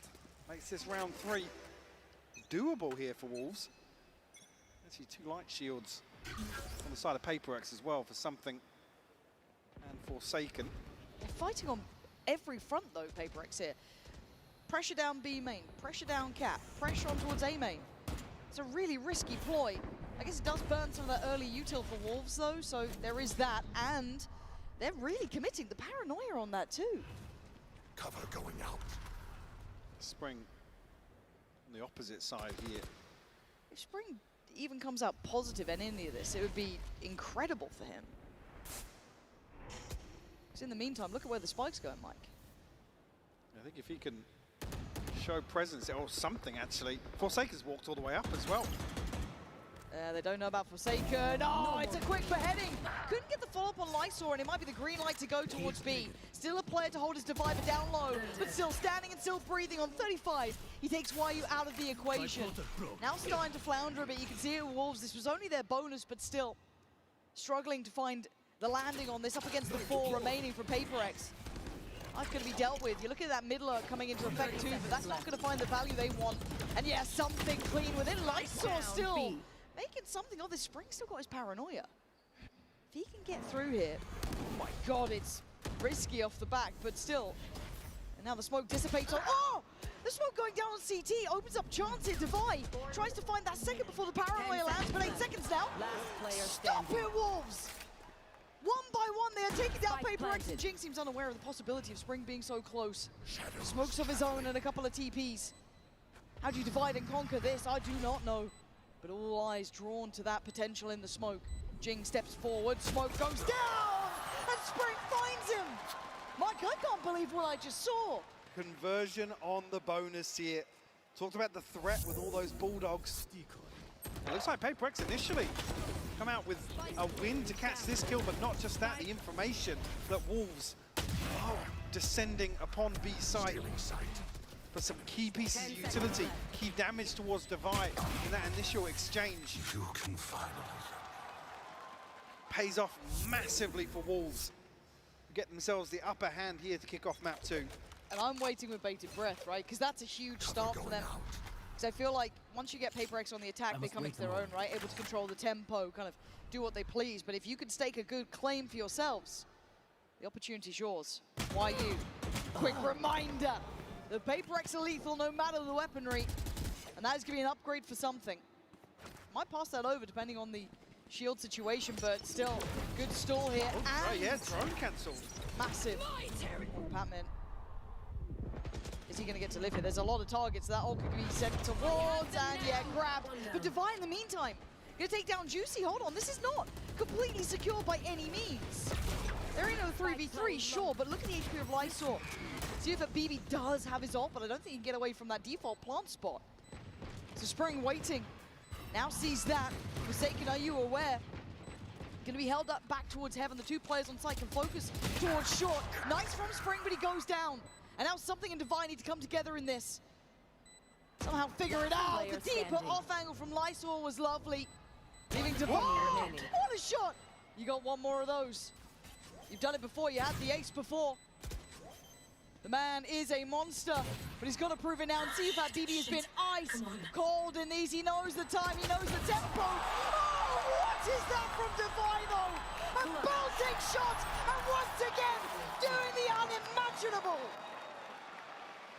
The Red Bull clutch here from Divine, continuing to deliver here today in this series. One enemy God remaining. damn, just give the man a Sheridan. Another 3-piece for him to add to the list. It's rough as well, the reset again. Default plant spot safe initially, but that position from CFAT BB to gamble. You can get a cheeky half defuse in, or you can go ahead and stick it. It forces the hand, especially with the recon bolt being used so early on. Now they start pressuring the point. Look at that deep line already adopted by Something in that operator. Sit towards that. Prowler going to be clearing. No one nearby now. My ult is ready. And the ult gathered too, so a nice early step, but a fast mid-take coming out from the Wolves. Potential to backstab this. I think they're reading into maybe some deep presses. Yeah, we'll catch the backside of Something for sure. And the second player. Ooh, that is bravery. Why are you swinging that Forsaken doubling down? It's a mistake and a punish is why you will lap that up. And now that B-side looks so vulnerable. Flash will guarantee the cross. Juicy's going to find Divine as well. And actually, yeah, that might just be Spike planted. the white flag put up from Paper Rex here to hold on to these weapons. No point feeding into this potentially with Juicy. Close to that ultimate. Spring's actually already on the hunt. Shadows He wants to prevent any semblance of safety here for the remaining Paper Rex players. He's going to pick up a deep position in spawn though. There's still maybe a question mark if they're in towards market or in towards spawn. Well, they will progress any further, but yeah, I usually talk about discipline, and that was a lack of respect to Something. Yep. Yeah, did he even get a shot off? Why he was just so quick to that? Yeah, they seem really aware. Again, this kind of, it's not necessarily that regional matchup at all, but, you know, scrim partners and the information on this ahead of that swing, it was really well dismantled. Yeah. Again, Forsaken's fault as well, just felt it was too late to be going for that. There's no trade to be there. I think, yeah, again, once you know it's the drone that's come forward, you're not just swinging onto YU there. Again, it's almost an expected response here from Paper Rex. They deal with the trip. They want to post something on a much deeper sight line. Again, the Prowler's sent through as well. So it's actually Wolves that have the upper hand in terms of the information game. It's a question mark for Paper Rex, actually. Who's behind that? And the punish, unfortunately, there for them. Will leave them at a 4-1 deficit now. Timeout called. There's a purchase. Considering the rifles behind this, maybe want to make a play for an orb here for Something to offset that slightly. Is Forsaken going to be riding their stinger coming into this, but already a fantastic start for Wolves. Looking composed. Yep. As well, just hearing from Fade talking about how much actually those days off have paid off, because they've had, like we said, with the comeback in Gen G, the resilience shown, that takes a lot from a team, even if they're all smiles and on their feet on the stage and stuff. behind closed doors. You're No feeling doubt, yeah, no doubt that reset absolutely necessary to continue here in Toronto. Yeah, spot on. So for them, it is now just how long can you keep this up? How clean can you keep this game? PaperX so far with that one round, but of course did have that timeout. Can hear the ults coming through as well for something. YU's kind of had their number on this B side, but it feels like they're getting the right read here. But are you going to go through the pit on this? No, brave enough to go for the ult wall, but that's about all she wrote. But that mid-cross is dangerous now. I think I did just hear something pop the knives. It's not necessarily looking like as bad a situation here for PaperX. I must wait a They moment. try and navigate their way around the pit. Looks like it, right? TP back here from Juicy to potentially collapse on B side very quickly with YU Spring. To do that to something, can we just like highlight the fact you're doing that to something twice now? He's been outswung. If you don't think these Wolves are gunners, you are absolutely wrong. But now they've manipulated the map well. Now they want to maybe hit that cross back in again, and this is where those Stingers are going to start suffering. You're not in the right place for him, but Jinx still going to hold his ground. Paranoia primed and sent down through. Tries to escape, and he gets out at least for now. Patman's found Mike, Story's got support. Spring, oh, see that BB, they're just sliding it towards him. Patman going nuclear! How's he just gone 4 there? Puts himself in a deadly position and delivers here for PaperX. I need to watch that one back. It just jumps down, able to get behind this so quickly. Oh. Spike down mid. Beautiful stuff from him. The heavy machinery. No semblance of comfort back in the coach booth whatsoever. Operator back in hand now for something. All stacked up in mid now. The smoke will obscure for the time being. Who's next? So Juicy going to try and pave the way. Actually, right, threads it round the corner there. And something seems unafraid at all, and he gets out of danger. Trying to combine it with that Hunter's Fury, but it finds no value, really. And now Forsaken just stands his ground. This feels like it's fallen flat here for Wolves. PaperX getting a good read and a good idea. It's going to need a hero to stand tall. Spring's done well towards Batman. Doesn't expect Devi, so close. Great trade for Devi there. And now just 2 remaining. Juicy and Sufat Baby in a 2v4, Mike. I mean, it would be a tilter. I mean, they should find a straight 2v2 on either side here, but the issue being something is posted up. The operator. Again, not many tools left to... Actually, no, I haven't said that. Recon and Juicy with a full belt almost. I'm trying to send it for the fake, I guess. 30 seconds left. A nice idea. But it's not going to dissuade these players. They don't need to move. PaperX can sit in this formation now, and I think actually Wolves... Because they don't get a bite. Yeah, it looks like a cancel. I mean, YU 450, Spring 1350, and 10 Lysol seconds left. struggling to scrape together any funds here. So PaperX will find their third. Keep things honest in the start of Ascent. Let's see how the ultimates play here. It's only a TP for Spring, and as you can see on PaperX now, absolutely nothing and a million miles away from anything, to be honest with you. So a slight advantage in that regard, but it's not much.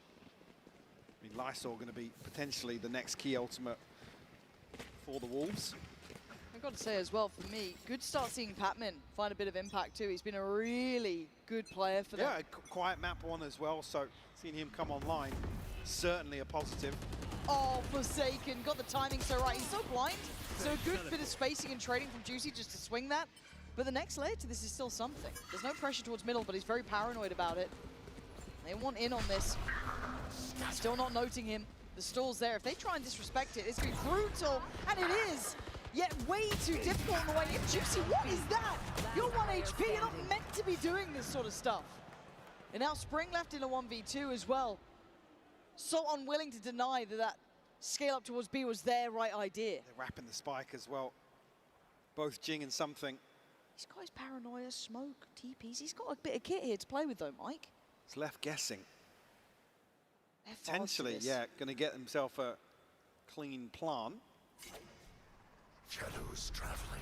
With the smoke towards CT kind of implies he's not expecting this wrap. Certainly does. TP should be noted too, that paranoia. What do you now do he's with gonna it? know.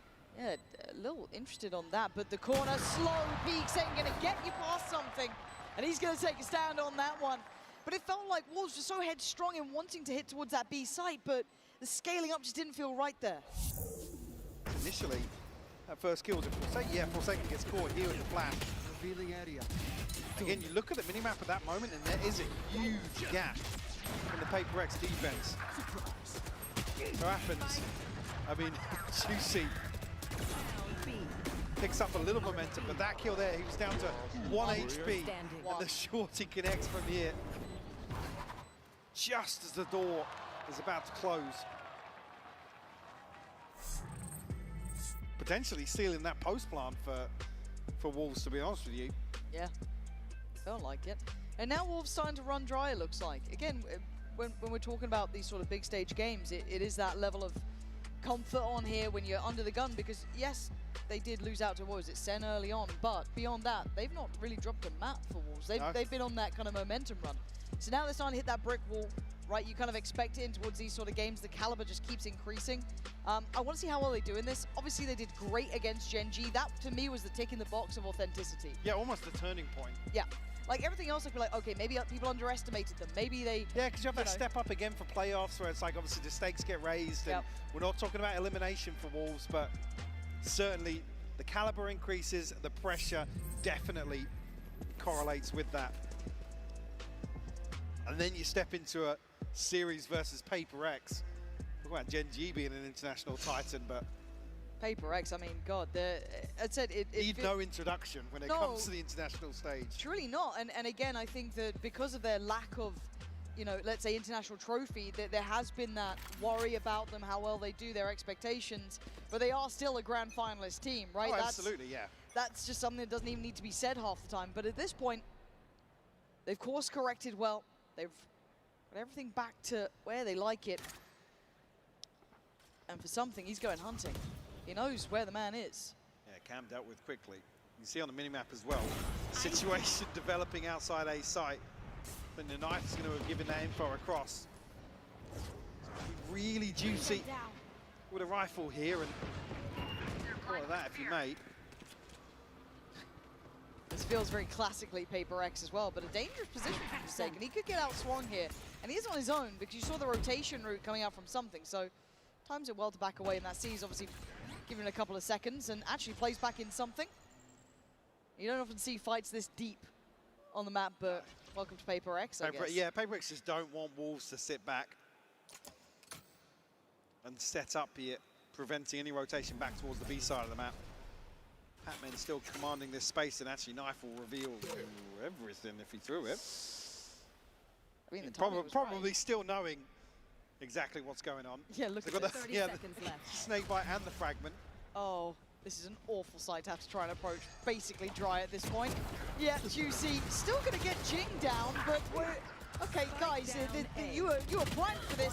And Divine looks like he's trying to do everything himself. What on earth is going on here? Something that's unfair. That's a bit of bullying, but I like it. 5-4 now, tipping the scales on their side. And I've got to say, Wolves looking a little bit shaken by this. Yeah, and I guess, I don't want to say lost for answers, but unable to really troubleshoot with some of these approaches that Paper X are displaying here on the Sen. Juicy, again, good for 2 on the way in here. Yeah, surprise. A moment where Divine can't ping down Spring.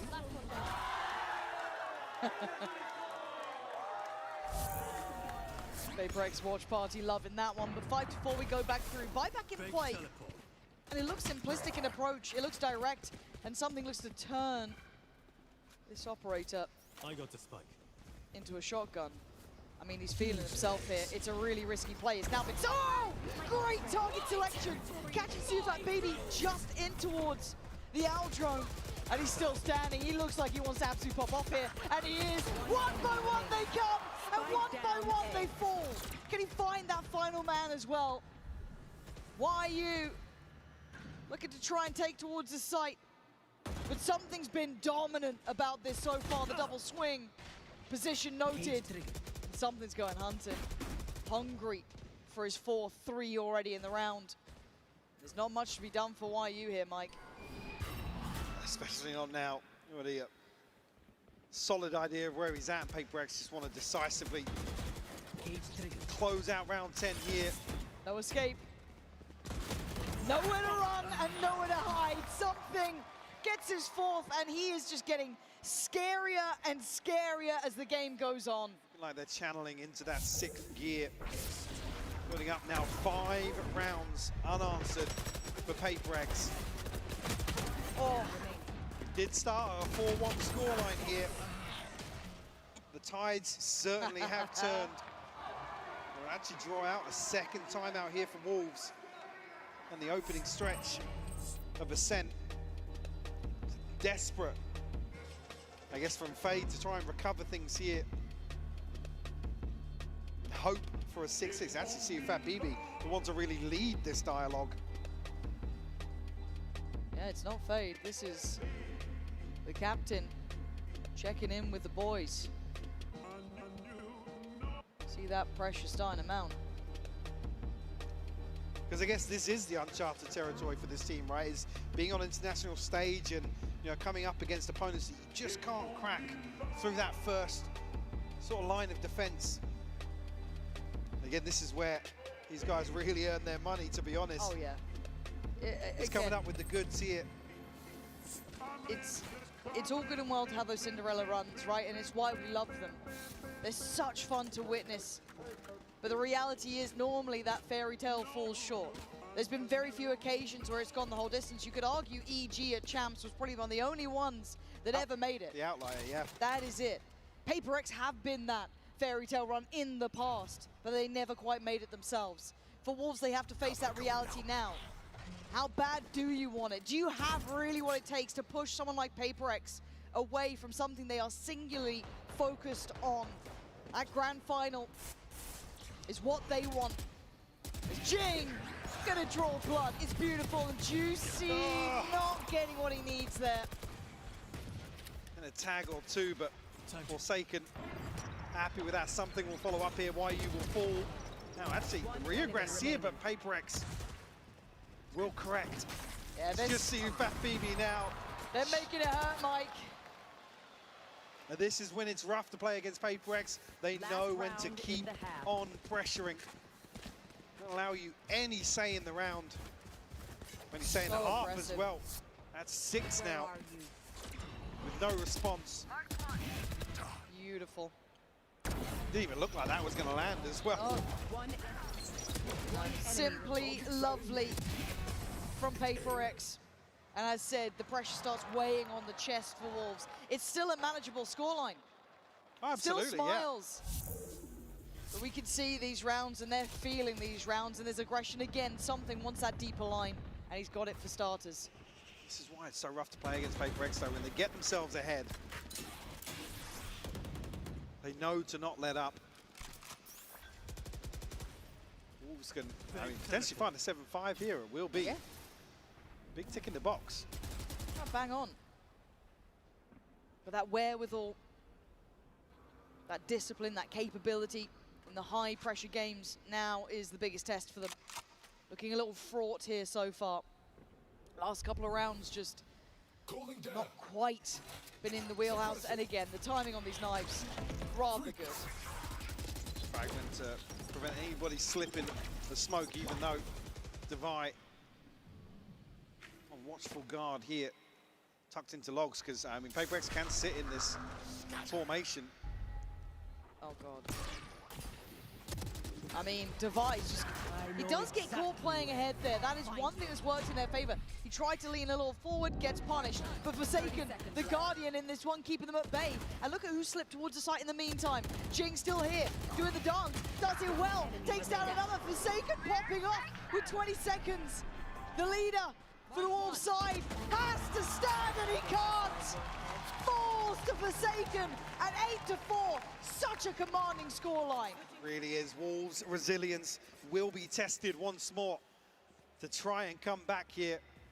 I said 7-5, doable 8-4. I mean, it's a pistol round 2 potentially that makes this such a huge deficit to come up against. Yeah, they've got their work cut out now for Wolves. This is a tough scenario. Paper Rex singular in their goal, eyeing up that grand final, but they're not there yet. One more half stands in their way. So they need to prepare themselves. And it seems like we're about to send it over to Vansili with Sid City standing by.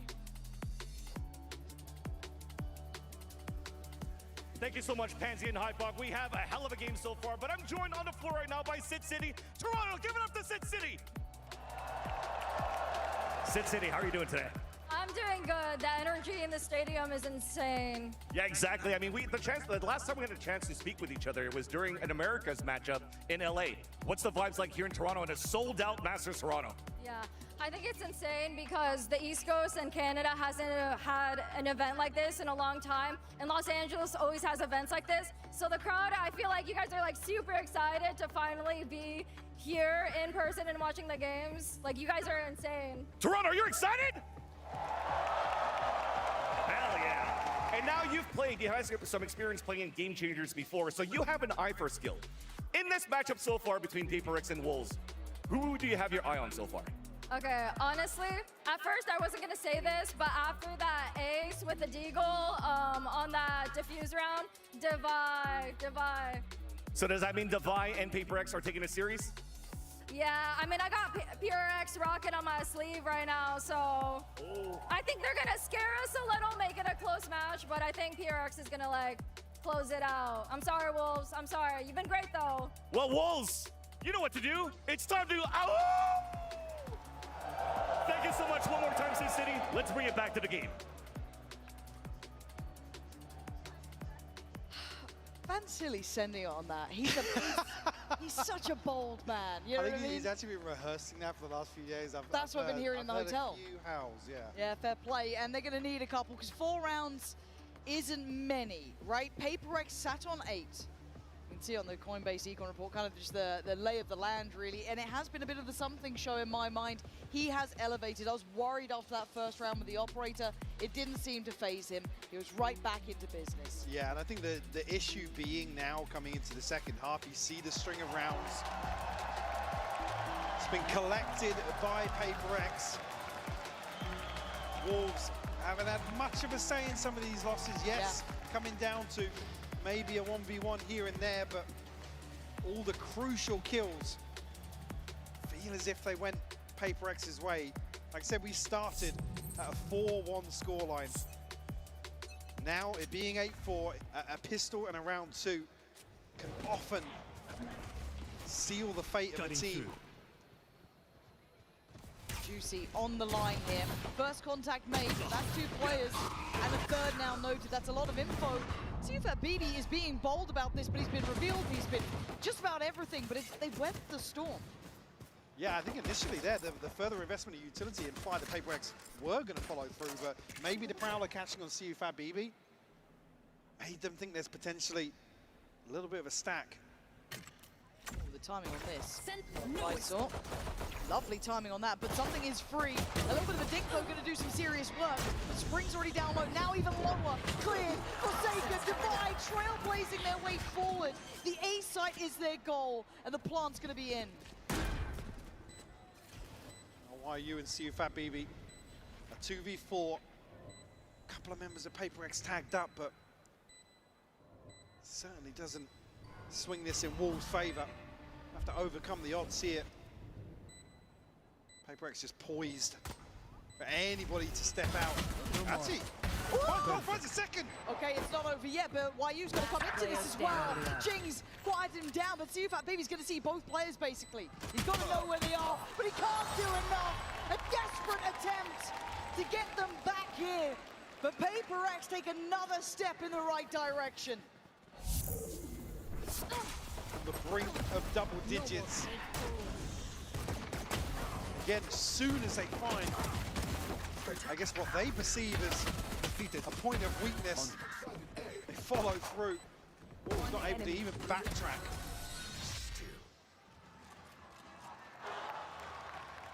Well invested here for round 2 as well.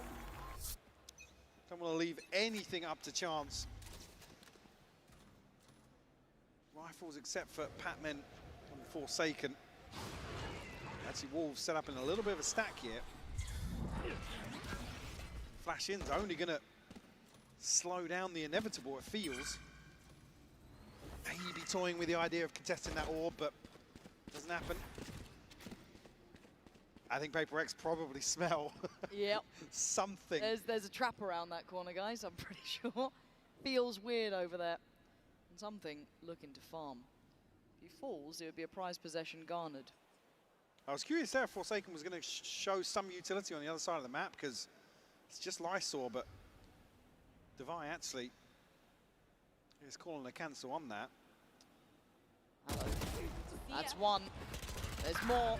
And it's cleared systematically, one by one. The flash through the smoke is nice. See that BB is already noted as well.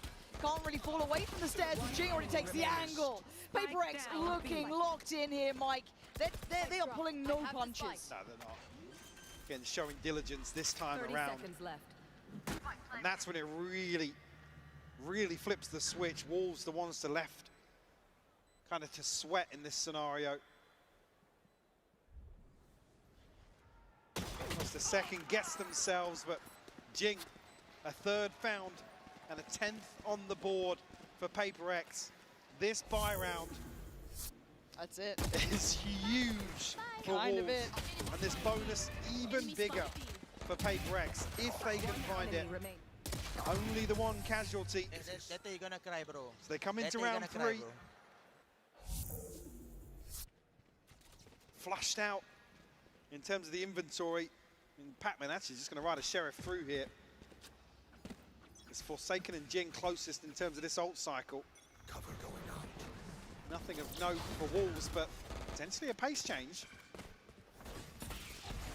Just initially, Forsaken going to retrieve one orb.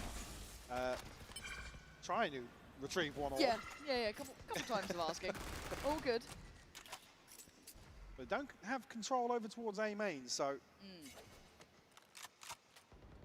A little bit cagey as a start, isn't it? You can see the... I mean, it's a huge ultimate to have in the bonus, so you know they're going to want to come for this orb. Oh, here it is. They've taken the taunt. And actually, Lysor and Spring do peel away. Now they've cleared B main. If you're looking at Wolves' side, they cleared B main. So they might leave YU here, but you can already see that rotation coming in from Juicy. He's going to try and pop himself over towards A. Paper Rex aren't dead set just yet. I think maybe going to prioritize towards short here to catch somebody out. They don't want to walk into this choke point. No, and that's going to encourage the play forward, but denied. Forsaken with the first blow, and it could be a lethal one of that. Juicy, it's labored, but job done, and Lysor does well. Tucked into hell, he drags down another with him. The walls aren't done yet, but Forsaken captured and held in place. The spike now left loose. With 20 seconds, he's got to make a miracle out of this. 3 players, Forsaken. I have the spike. Not gonna get it. A lifeline for Wolves. 3 left standing as well, just an armor or shield to repurchase here for Juicy. Again, that was the bonus, so Paper Rex is going to come back in, and because Patman only brought a Sheriff to the party, Spike down A. Spike down it's almost rinse and repeat here. Not out of the woods just yet. Juicy, welcome back. Cannot welcome back. get the ball rolling in terms of the comeback. But again, though, this was something that was said about that BB was building up his players, right? Keeping them confident, trying to keep them in the game. He's going to have to keep doing that because Paper Rex don't stop. Even in their losses, they will still play confident games. And something taking space. Solo Endeavor. 2 players on the other side. CFAT, BB, and Lysor playing top mid off the back of that trip placed in as well. So they've got a lot to play off of here. A very difficult scenario. Patman on that deeper line in case someone does swing.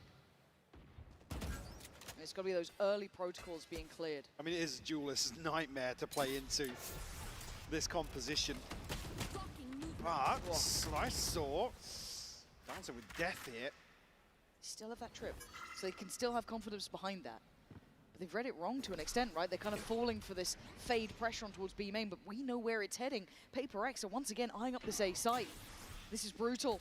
You got Juicy still here, you got Spring still here, but Paper X are right at the door now. And away they go. Something looks the wrong way and gets punished. Spring does well. Great paranoia too.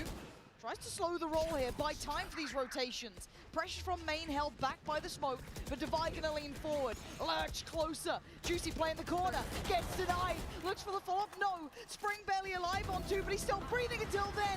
Down to a 3v2. Man to the good for Paper X, and now Plant on their side. We're going to be coming from heaven here.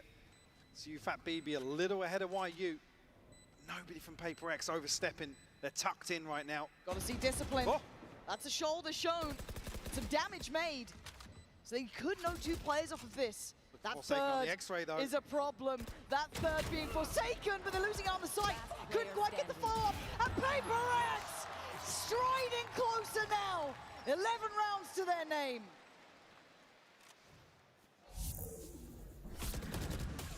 A tough loss here for Wolves.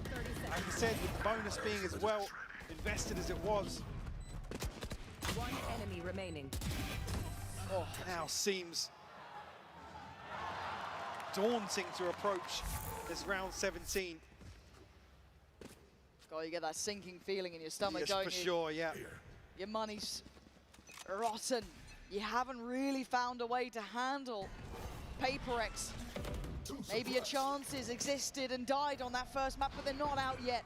At 11-5 though, you can start hearing that music play, can't you?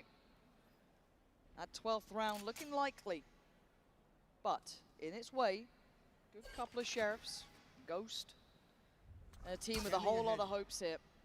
But for Paper X, they've got their own plan in mind, and that's a big investment and a big shot. Lysol lands it, so Jing's gone down. That's a weapon recoverable if they want it. Yeah, and Paper X actually aren't in a position to capitalize elsewhere. They're spread so thin. Spike not committed anywhere just yet. So that man advantage will stand for the time being. No weapon recovered though for Wolves. Oh. Nice from Patman, big kill there on towards Juicy. And that knife should reveal at least one more, so do they need to turn away from this?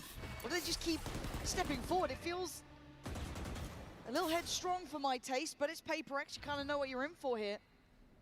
Lysol was the one to do the damage. It looks like they're trying to trail up towards heaven. Something bulldozes forward. YU, great shot. 25 seconds, and Lysol still standing. Has to go above and beyond here. One down, he's doing the dance. Oh, it's so elusive and evasive to try and land those shots. Fat BB was so far away. Spike planted. Batman is low.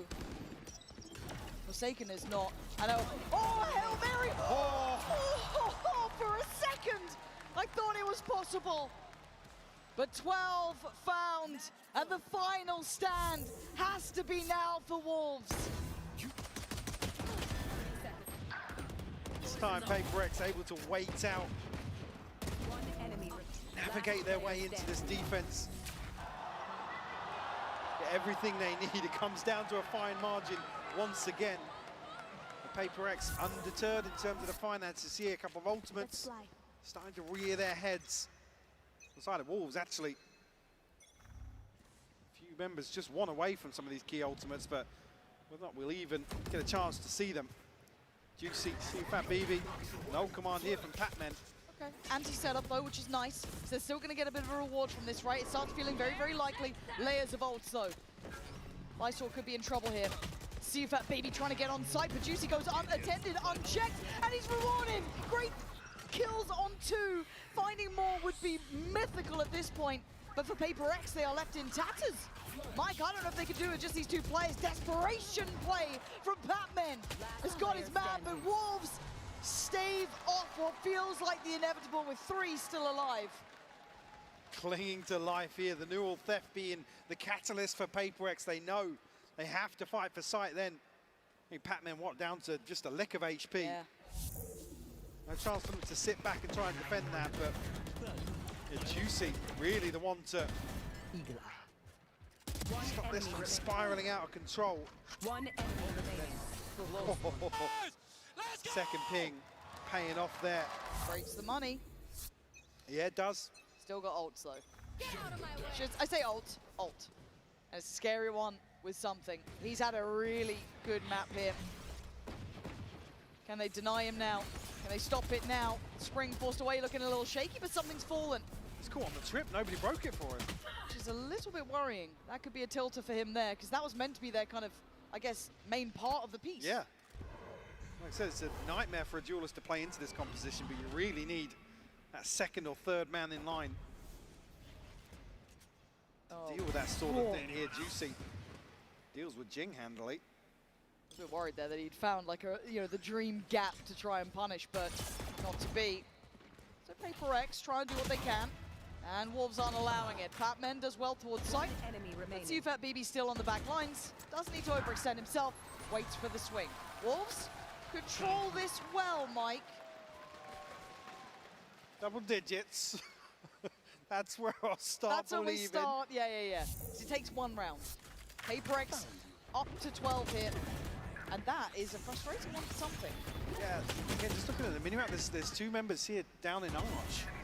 The time that happened, and again, I'm not saying dealing with a trip and something goes wild there, but Bladestorm invested in that sort of round in particular. You never want to see a Jet having to invest a knife to deal with a trip, especially with two people in close proximity. Find you. But necessarily a big deal, all things considered. Back to work though. Looking for revenge up here. Yeah, this time he wants in. Sufat BB playing top mid. Looking at the rest of the team split throughout. A bit of a default coming out from Paper Rex. Maybe trying to catch some of the aggression. Jing's got to be cautious as well. Going to spot out Lysol. And this is a creep towards A though. Look at the pressure. Spring's in potential trouble. Does have his paranoia if he needs it. Investment of the ult going to come down on the other side of the map though. Juicy's going to clear and give away that there's no one here, but they don't know about Jing. He's been able to slip ahead early. They don't know about Jing, and now you do. Like a knife to the heart, but Spring answers back. Trying to... What? Oh, Spring! You are a madman! Spike down. Goes absolutely beyond all expectation, but it is a 2v2. Don't think it's over yet. Spike is there. It's picked up. Sent back away, Plant's coming in. Look at the pit as well. Oh my god, this is going to be down to the wire, isn't it? Divide disconnected towards A main. You'll have Jing tucked towards site. Spring. Oh my goodness. Just missed him. God. The timing, unbelievable. Spring trying to play the game, and Jing now going to be doing the around of the world here, but they've given up position. This could be a mistake here, but they don't know about it. Obviously, they don't know about it. The pit's going to fall. And now you're looking at Jing. Devi strikes first. YU holds on again. Can he take down Devi? He absolutely can! Out of nowhere! Wolves digging deeper! Spring tees it up. YU closes out with a Red Bull clutch here to keep Wolves alive. I can't believe that. Look at this round. This from Spring. You know it's a mad play when even Paper Rex don't expect it. You know that's a mad one. Don't interrupt. 3 bullets left for YU. That's the killer instinct I want to see, though. To be able to do that against 12? Oof. And I gotta say, frustration, rightfully so. They give up the pit. They play themselves out of line of sight of the spike. Yes, it needs a miracle, but it's Wolves you're talking about here. It's still only 8 rounds. We said we start paying attention at 10. They've broken the bye, but it's still Paper Rex. They can do it with classics. But something seems so unwilling to let go of this mid pressure. He wants it so badly. So Juicy's got to be careful. There is a world where he could get timed on this one. Those stingers, very, very deadly. We're going to go down. Camera here. Doesn't need to overstay his welcome. Could do with some support on CT, though. They do have an open path straight across. Devi going to deny that. No one's going to be able to help out YU here. Does get to at least evade the siege, but they are right knocking at the door. Paper Rex have a way forward. No damage done just yet towards the side, but actually now YU going to have his hands full. Oh, outdone. Paper Rex making something out of nothing, and maybe a mistake made by the Wolves. Plant's looking like it's coming in. You're looking at that late mid lurk as well coming out from Jing. Juicy tries to make something of it. Takes away Forsaken, but the number's still good. PaperX hold the advantage here. Divide could be timed in this, though. It's all going a little topsy-turvy. And of course, this is the round to do it. Lysor asked so much of. 3 defined, and he falls. Round by round, kill by kill.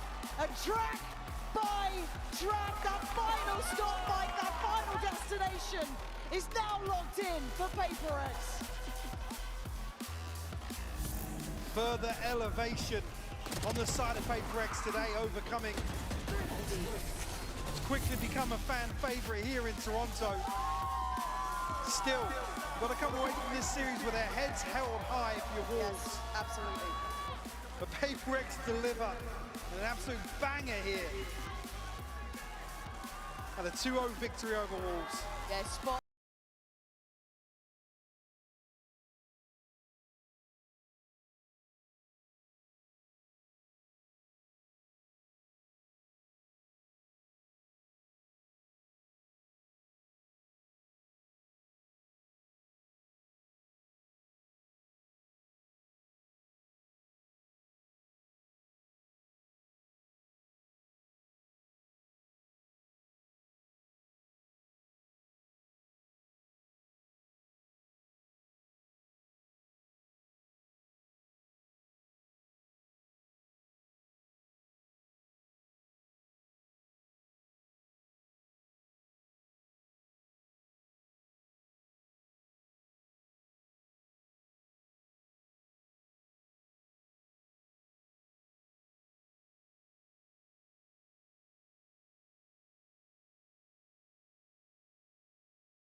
right now with them changing them back, because I assume that when you're seed 1 and you're seeing all of these teams playing without the Tejo, even if you had the idea of, I think it's still viable, I think we can still use it, you still have to go back to the drawing board when nobody picks it. But I like the fact that they went back on their tracks and thought, hey, I think that the way we use it, we might still make it work. Yeah, there's ways to innovate. That's the beautiful thing about Valorant. Even when you have an agent that might get quote-unquote nerfed, there's plenty of ways for you to integrate these agents into your compositions. G2 is a prime example of that. But it goes further than that as well. And let's actually take a listen on G2's comms and hear what Valen had to say to his team in the big moments. Today's game, I want us to just be high energy, okay? And always optimistic and focus forward, all right? And once we win today, the whole tournament is gonna look at us and say, oh shit, it's G2 now. We have to play G2. Make this a proving point for yourself and for the team and for everyone around you, okay? We're gonna change the narrative of the tournament today, all right? But it starts with us believing in each other the most. Help your boy out. I want energy today, guys. If you guys want to get hyped, if you guys want to yell at them, whatever you want, do it. Play like underdogs. They're the ones who said we're going to take us out easy. They said that. They said that it's going to be like just like last time at Shanghai, 2-0, quick victory. If you guys want to shit talk them back, go ahead and do it. This is your playground today. There's no pressure on us, okay? All the pressure's on them. Valen in an interview said when he was a younger IGL, when he was coming up from Tier 2, he used to watch a lot of Boaster's games on Fnatic, look up to him when he was winning very early on in this game's history. But now, Valen's saying he wants to be his own IGL. He's not here to emulate any other leader, and he's shown how good of a leader he's become in such a short amount of time, having the year they did last year, pulling off that comeback against Gen G, and now going into another big match here. But he's not the only leader on this team.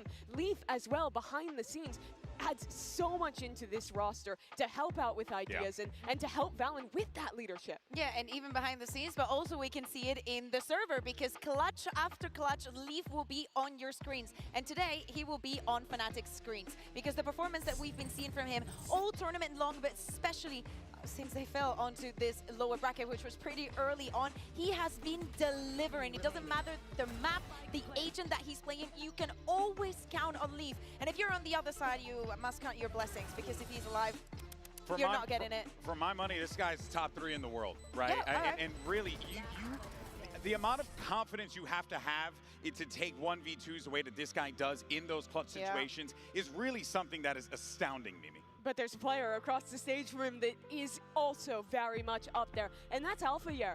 You look back at Fnatic, through all the tournaments they've had where things have gotten close, there's a common thread. Alpha, when they eliminated G2 like we were talking about, he was dominant, plus 21 in kills in that game, and he's having those kind of performances again. He is such a monster on the international stage, and it feels like every time he comes back, he only gets stronger, he only gets more comfortable in these big games. The head-to-head between these two players is definitely the treat of the day, especially if we get to see that Ascend, if we get to see that Chamber. I think that for Alpha's confidence has been very important, because then in other maps, like for example Haven, where he on the ISO was sometimes the different, well, most of the times, the difference maker, he hasn't been showing up, and I feel like he needs this kind of push for him to perform the way that we know he can perform. Hey, and what helps him is that he's going to have some vets in the back line helping him out there. You got Chronicle standing by with Yinsu to get his thoughts ahead of the matchup. We have a pretty exciting rematch coming up. Now, the last time Kron you faced G2, roster was a little bit different. You didn't have Kayak or Crashies. Tell me, what kind of impact have they brought to this roster, and maybe to you individually as well? I think the biggest difference in terms of our roster right now is that Kayak and Crashes brought very positive vibes in our team. Also, like, not talking about the skill and other stuff because it's quite different, but the positive impact on our vibes in the team really helped a lot. Right now I also have to focus on different stuff, not just like thinking about how to make my team control my team being much better in terms of positivity, mental, how they like feel before the matches. I trust them, like they trust me, and we are doing good. Well, that's great news to hear. Good luck today, Kron. Thank you. A lot on the shoulders of that veteran Chronicle to keep this squad pretty much in line. One of those individuals in particular is Kayak, who's coming into this one, the fresh face with Fnatic. And well, we're seeing what this young man is capable of doing, Kakuga. It is unbelievable, and it seems like he ain't stopping. Yeah, keeping them alive in many situations, doing exactly what is expected from him when he's in roles like the Neon and whatnot. I still feel that we have not seen his full potential, because in EMEA he's been treating us to a lot of operator rounds, and even though he's been showing it a little bit more in their last encounter, I feel like it could be a different beast if we get Kayak with the operator and just completely saturating their opponent. Every other player on the stage today has a history at global events, at coming to big moments, being part of history in Valorant before. But Kayak, it hasn't even been a year since he won Ascension, made it into the EMEA League, then chose to leave his team, take this opportunity with Fnatic to replace one of the game's greatest duelist players, and somehow he has filled that role. He has filled those massive shoes perfectly and kept that up in these higher and higher pressure games. And now for him today, this is going to be the biggest game he has ever played, but he showed no signs of slowing down. Yeah, and really on the other side with G2 as well, right? They have also showed no signs of slowing down after that comeback win that they've had. Absolutely. Can they feed off of that momentum here? Because it's going to be really difficult to stop Kayak. On his counterpart, with Jogemo being back in the Euro, being back also in the roles that he's been practicing the most throughout the year and shining the most, I think that we get the most evened out ground for both of the teams in the involvement that we've seen in the tournament. Yeah, there's history even there too. For Jojimo, having lost to this Fnatic team back in Masters Tokyo, having that rivalry with them when he was on Evil Geniuses, now on a new roster this year with this G2 team, trying to reach those heights again, but against this very familiar foe. Let's actually take a look at the talent predictions one more time so we can get a read on the field, because there were only two that diverted from G2, and that of course is our lovely EMEA amigos. We got Kakuga as well as Yinsu. Also, this has to be the first time that we all predict one team and they win. Yeah, you know what? You're right. It's a rarity. We did it, guys. We did it. Oh, man, but this is going to be awesome. I'm so excited for this one, Mimi. Yeah, it's just two of the greatest teams in this game coming to a head again in an even deeper part of the tournament than they were before. Either of these teams could win a trophy, but only one gets to stay alive. You can see the players getting ready in the back over there. So the question for everyone here in Toronto, are you ready? Let's try it again. I asked you, are you ready for the lower finals? Yeah, you love to hear it, folks. Let's go ahead and send it down to the stage and bring out the #1 teams from Americas and EMEA.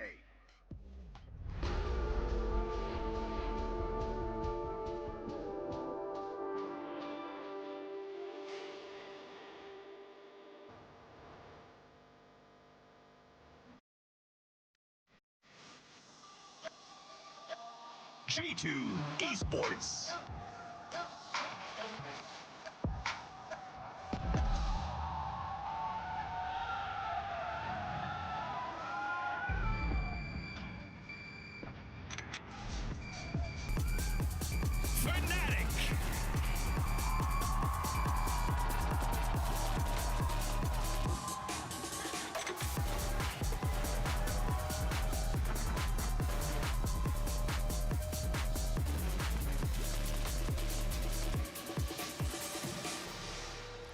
For G2 Esports, it's an opportunity to lift a trophy one step closer. But for Fnatic, it's an opportunity to reclaim glory. Both squads know that there's so much on the line here. Both teams manufactured and created to win championships. But unfortunately, Mimi, one squad has to go home today. Every #1 seed in this tournament lost in the first round of playoffs. They have been on a trajectory straight at each other through this lower bracket, but now only one gets to continue. We have the Omen map select up here, and these teams, they have a lot of crossover in their map pool, Bea. Yeah, I'm very surprised because G2, as you can see, they banned Ascent, but throughout this entire tournament, the 3 times that they played, they banned the Sunset, but they identified that it's not a map that Fnatic has ever been comfortable in, and we have seen it throughout this tournament, how they've been struggling, so they have decided to go against something that they do not want to see from Fnatic. Fnatic, and he's probably Alpha on Chamber. Absolutely.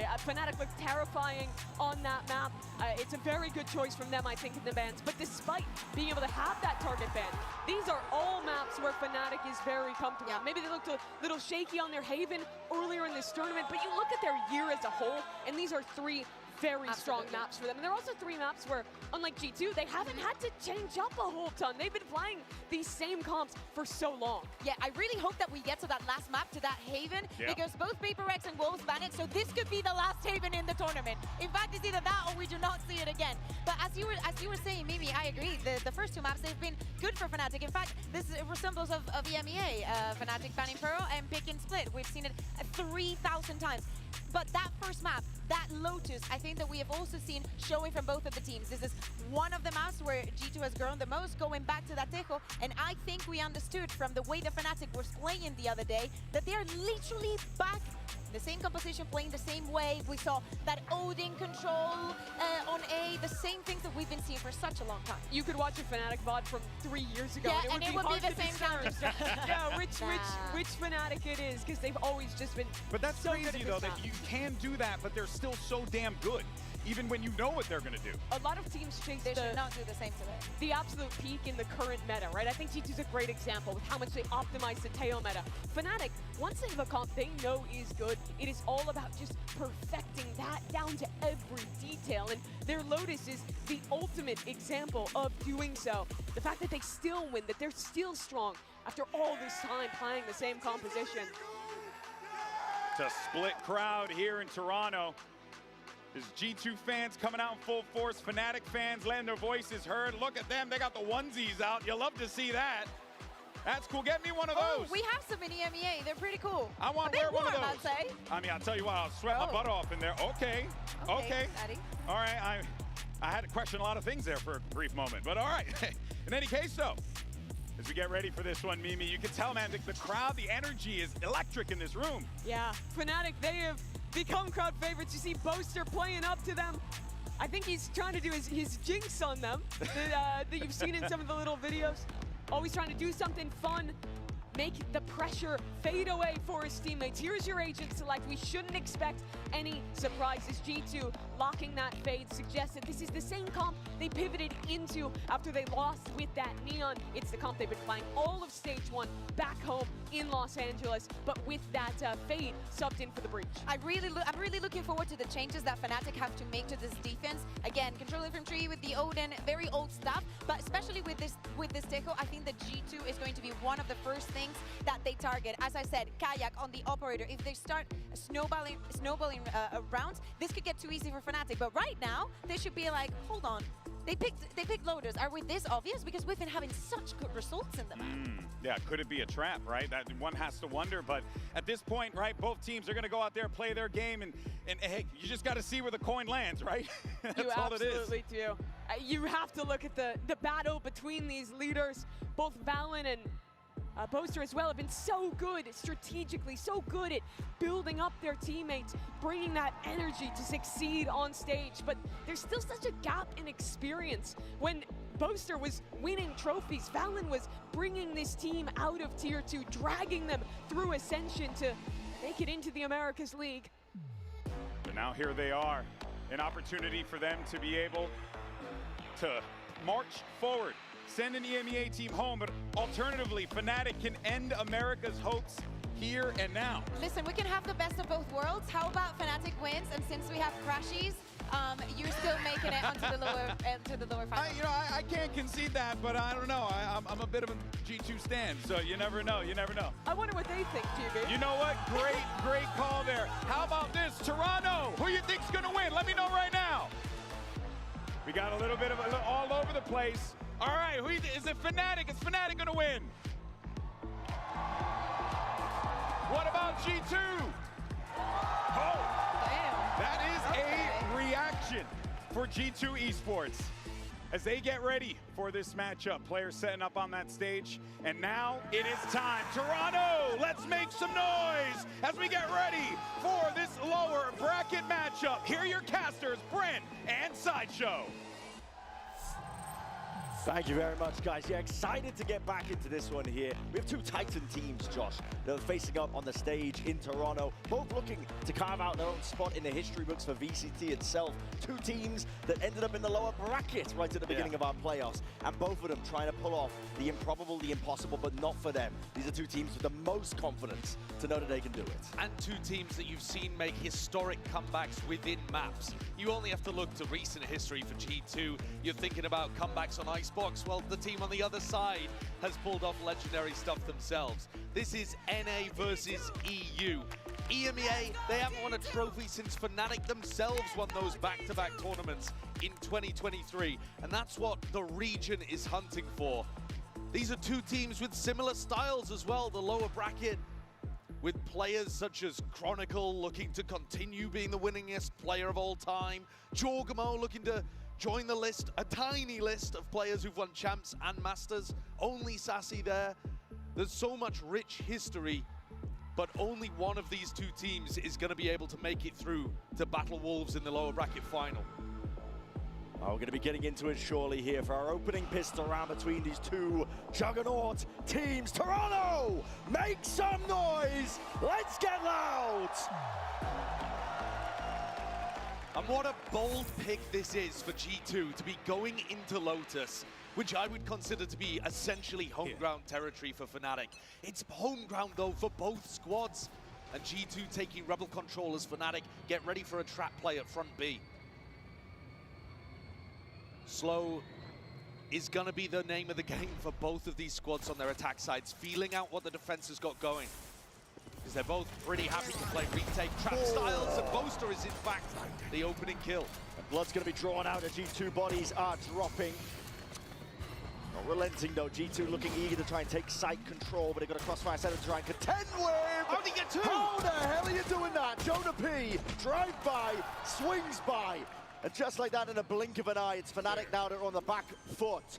What a plant as well. They're planting so that they can take heaven control. They know that at least one of these players is on the flank. Alpha is going to try and deliver shoulder to shoulder. Him and the IGL. Boaster himself, what a shot to connect.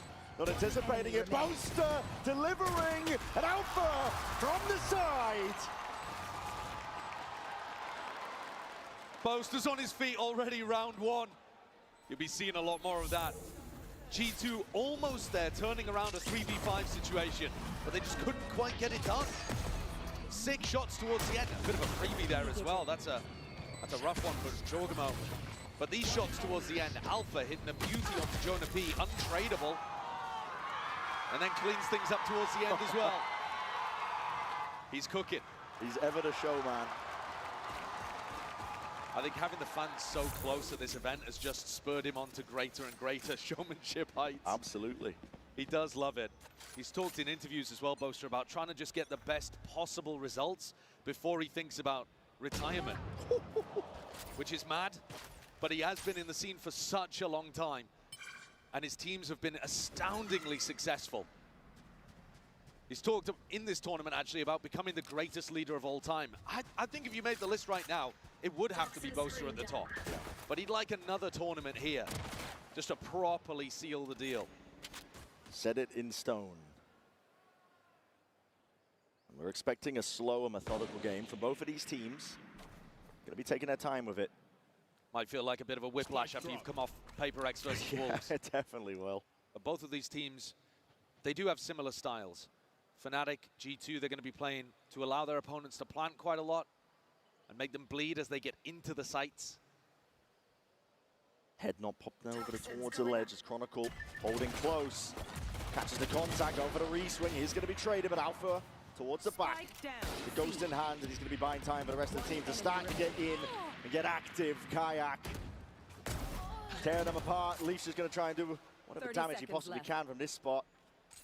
Has the spike in his back pocket, but no time really to work with. And Fnatic, ever the disciplined team, happy to wait it out. Kayak would go down in one shot here. Leafs seeing if he can bait somebody out. Ends up falling to the Outlaw of Crash. He's posted up towards spawn. So fairly clean at the end of the day. Fnatic managing to keep 3 decent bits of weaponry heading into their bonus round. And I think a lot of it's about figuring out what these setups look like. You can see little bait and switch setups. On the pistol round, we saw that B trap play, where if a lurker starts walking towards B, they get hit with the paranoia and pounced upon. G2 are just going to be trying to feel this out. Figure out what kind of game Fnatic are playing. Where does Boaster want to give a little bit of space? Where does Boaster want to tell his team to fight? And this round, potential for a bit of a collapse onto Leaf if he does take that aggressive lurk timing. Chilling for now, though. Pressure from G2 up towards B. Door's going to be opened up. That should be a bit of fear into the back of your minds. Jorgenman has a bullet to the back of the brain. Alpha, swift dismissal. Leaf needs to be careful. He's getting tagged up. Bullet tagged. Still alive, though, and now reinforcements arriving. G2 looking to clear this all the way out entirely. Crashy's been dropped. Jonah P, even a watchful eye. Exploration of Fnatic is getting punished here. Yeah, that's a bit of a weird push, actually, from Kayak. I think both players that died towards B there, Kayak and Jorgenmo, probably could have played that situation better. But G2 end up slowing down the pace, hitting the brakes in a 4v3. And this allows Valen to just test out the map again. Trent still has both of these salvos to work with, too. So they could play a really powerful post plant. They are set up, though, to split into B, and that's exactly where Boaster's waiting with the Stinger. They don't realize A is empty. Boaster, close quarters here with a Stinger in hand. He's got the util out. Unfortunate with the timing. 30 seconds. Now they're going to run all over these players here. Fnatic. It's nice in the hands of Chronicle. It's not exactly set up for success. It's a nice use there from Trent of just a solo salvo into that B connector, the waterfall, in order to push back the players. And he's still got a salvo to play afterwards. G2 want to keep this clean. Toxins going up. All signs pointing towards it. Alpha is tepid, just tiptoeing in. Chronicle will be able to trade, but it's answered back in kind. So a round on the board now for G2. Couple of players getting fairly close to some ultimates. Jonah P and Trent winding their way up to double initiator ults. It won't probably be online here, or if they are, it'll be in the post plant. But we've got a pretty important eco swing round coming up in round 4. Fnatic are going to go for an Odin purchase as well. Crashy's picking that one up to play it from tree. Aiming to do chip damage early on to these G2 players contesting rubble. It's going to be a hail of bullets and lead. Sways him for a moment. Leaf is still propped up onto rubble. I like it though. All of these sound cues are making it feel like Fnatic need to defend rubble, and instead G2 are creeping up towards B. And Kayak, he's got to defend. Salvos pop up into the walls. The door there, you blinds it as a bat. Still G2. Oh my! You can't stand up to it. Chronicle obliterates 3.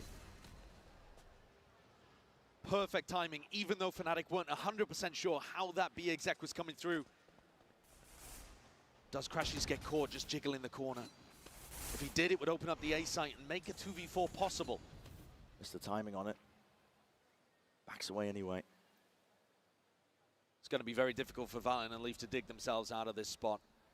Fnatic are giving them room though, giving them respect, allowing them even to get a plant off. Assuming that they'll be able to win the retake with bodies, and with the paranoia, with the C's, with the horn, tools that they still have to be able to work with. Should be a clean retake indeed. Discipline still there from Fnatic. Wing it out. Jump spot of Crashies has missed the potential timing here. Just swinging wide. Trying to take that fight towards it, but smoke into your face, Valen. Has to really just try and get a move on. Now he's onto the side. It's an off-angle play from him, but still player advantage. And the paranoia is beautiful. Splits them up with just the right amount of time, but no way! Valen! What a beast! What a play there! But what a fumble! Too cautious from Fnatic, I think. Talked about the fact that they love playing to give their opponents respect and play the advantage in the retake. But the paranoia pushed Valen off onto an off angle, and they just weren't there ready for the trade. It was only Chronicle that swung through off Alpha's contact, and he only had about 6 health to work with. Fnatic lose a really important eco swing round here. And now the ult cycle is going to start to get online for G2. Assuming they can clean up an anti-eco, Fnatic might have just lost control of this defense half early on. Mentor swinging. Just off the back of the heroics of the captain of G2. Two of our greatest minds in the game facing off against each other. Feels like a battle of the generations when it comes to the IGLs as well. Valen, bit of a new kid on the block compared to the experience of Boaster, but he's been fantastic, and Boaster caught out in the open again. That's twice already in the very first quarter of this map. It's not full steam ahead from G2. There's still a level of caution. Fnatic are stacking this with a multitude of bodies. It is the eco round. Yeah, I think the read here from Valen is perfect. Be careful here with a Marshall in the hands of Alpha. That's snappy. Quick scope straight to the head. He is taken care of, though. Chronicle still trying to at least square up, take a fight, posturing ever so slightly. Taking it with the off-angle play. Crashies is highlighted, lit up. There's no more. So G2 taking the lead early on here in Lotus. That damage from Alpha with the Marshall. It looks like Fnatic are going to need some more moments like that. What Alpha's been able to do recently in their games has been spectacular. And those are the danger moments that you need to be able to add in there. But otherwise, G2 dealt with that really quite cleanly, even though they went into the stack in the end. And here's the ults that we were talking about. But Fnatic, by saving, have managed to get Kayak an operator in his hands. Looking to try to get him posted up over towards A. That's where the Odin is as well. And only Alpha defending here on C. Pushed off immediately. Salvo's had to push off the early line. Doors opened up. Hello, Leaf. Might get an early fight sooner than he potentially anticipates. He's going to play his life, try and back the hell out of there. Trent over the shoulder, that bait and switch. Crashies, I think, made the call to fight with Boaster and didn't realize that Leaf also had backup. In came Trent. And down went the IGL again of Fnatic, who's having a rough go of things here. They still have the lockdown to try to play retake in one of these areas, and Chronicle could actually pit off some level of contact. But it's difficult to get value out of the pit here in the mid-round when Jorgamo still has his dimensional drift to clear everything. But here it goes. Yeah, using it nice and early. Just trying to spot out the most of these players. Don't know if he spotted it off. Yes, Kayak. Time to strike. Choose it well. Chronicle. It's instinctual. The wall was up. Just anticipating G2's positioning. It's G2 who are left with that player disadvantage. And massive ultimates dropped on the side of G2. They can no longer set up a pit of their own in the post plan. So if G2 want to win this round, it's got to be proactive. I think Fnatic, they know it. Crashies and Kayak are waiting for this push. Palace sees it. Jorgamo's going to be backing away. Reclaiming the space now. There's an I-4.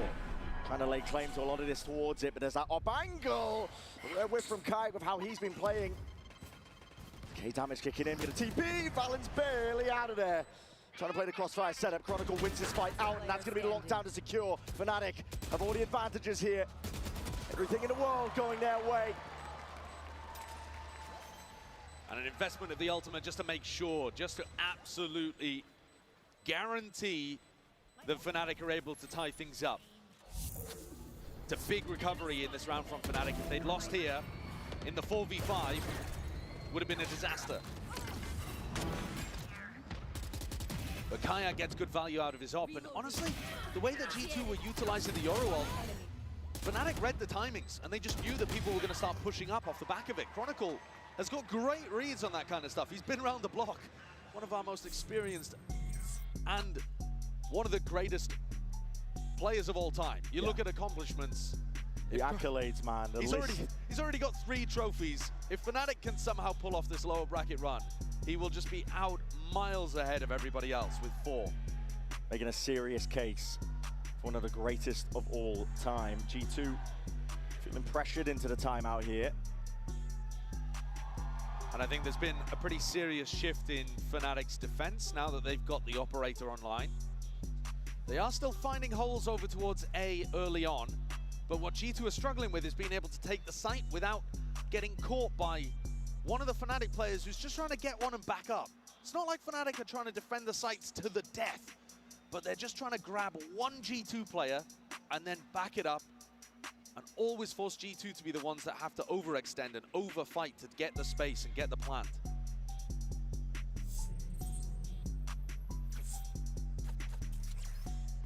Take a look and see what the adjustments are coming out of this tag timeout. Kayak earned his showstopper in the previous, so he can take more aggressive positions with the op, because if you get caught, pull out the ult, and you can often stop yourself from getting punished. So he's actually going to go maybe for a solo peek over towards B, which is looks like it. Properly aggressive. Oh no, backs it up early on. Just listening for audio cues. A lot of presence though from G2. Prowler and a flash through the front of B, and that's triggered. At least the ult, and it's a bait and switch setup. Jogamo at the gate crash, could exit. That's beautiful. Ult baited out immediately. Perfect value there coming from the Yoru. And now Valen's got an opportunity to reset the troops and figure out in which direction G2 would like to end.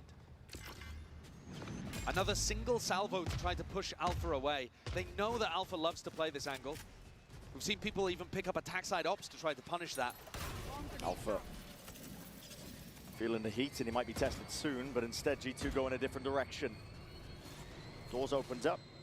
B is called for. There's lots of ults to try and help supplement this one here. We'll see how to get used to the util. Sees is excellent. Crashies. He's locked G2 down. Jog teleported into it. TP'd past. Boaster is here, laying in wait with the Odin up through the high ground. The attempt there made. Chronicle just the one before the trade is in sight. Now with that pit, he's going to be laying down towards it. Armageddon on top of it. Clearing out a lot of the extremities. G2 trying to hold on. Alpha on the flank could be pivotal here. Trent, he knows that he's going to try to take the timing, calls for backup, and now realizes Alpha hasn't committed. P just gone down there. I'm not sure if these are just stray shots coming through. Alpha. Perfect trade. Gets the one traded instantly. Now the drone and a connection spots him out, highlighting across the board. Leaf is going to back away, trying to play his life. Sliders of corner, snaps towards it. Leaf. Ridiculous. Perfect reads inside the pit there for a player who's well within the race for tournament MVP. Look at how tight the timing is on that one. Jorg just escaping with absolutely no damage done. Crazy kill onto Jonah P there too. But what I like from G2 is that they were hyper aware of the threat of Alpha here on the flank. Alpha is going to be playing C aggressively, and when he opens that door, Trent and Valen doubled up to deal with him. You've got to put two guys on Alpha at all times, and even then, Finesse will tell you it doesn't always work. Yeah, Alpha perfectly capable of taking over. We've seen it, especially in their prior game. Risky setup here, but necessary. It's a half-buy round for them. That is sharp. Over towards the mound, though. This is about to be a bloodbath that's occurring, and it's all going away. Surely a Fnatic gets evened out into a 2v2. Leaf, though, he caught the perfect kill on Boaster on the other side of things, and now it's all on Kayak with only a Bucky. I mean, he's just begging Valen to walk into him. If he doesn't, how is he going to take the kill? Scurry of the footsteps. Valen is hyper aware. And at that kind of range, Kayak, unfortunately, as good as he is, doesn't particularly have a chance.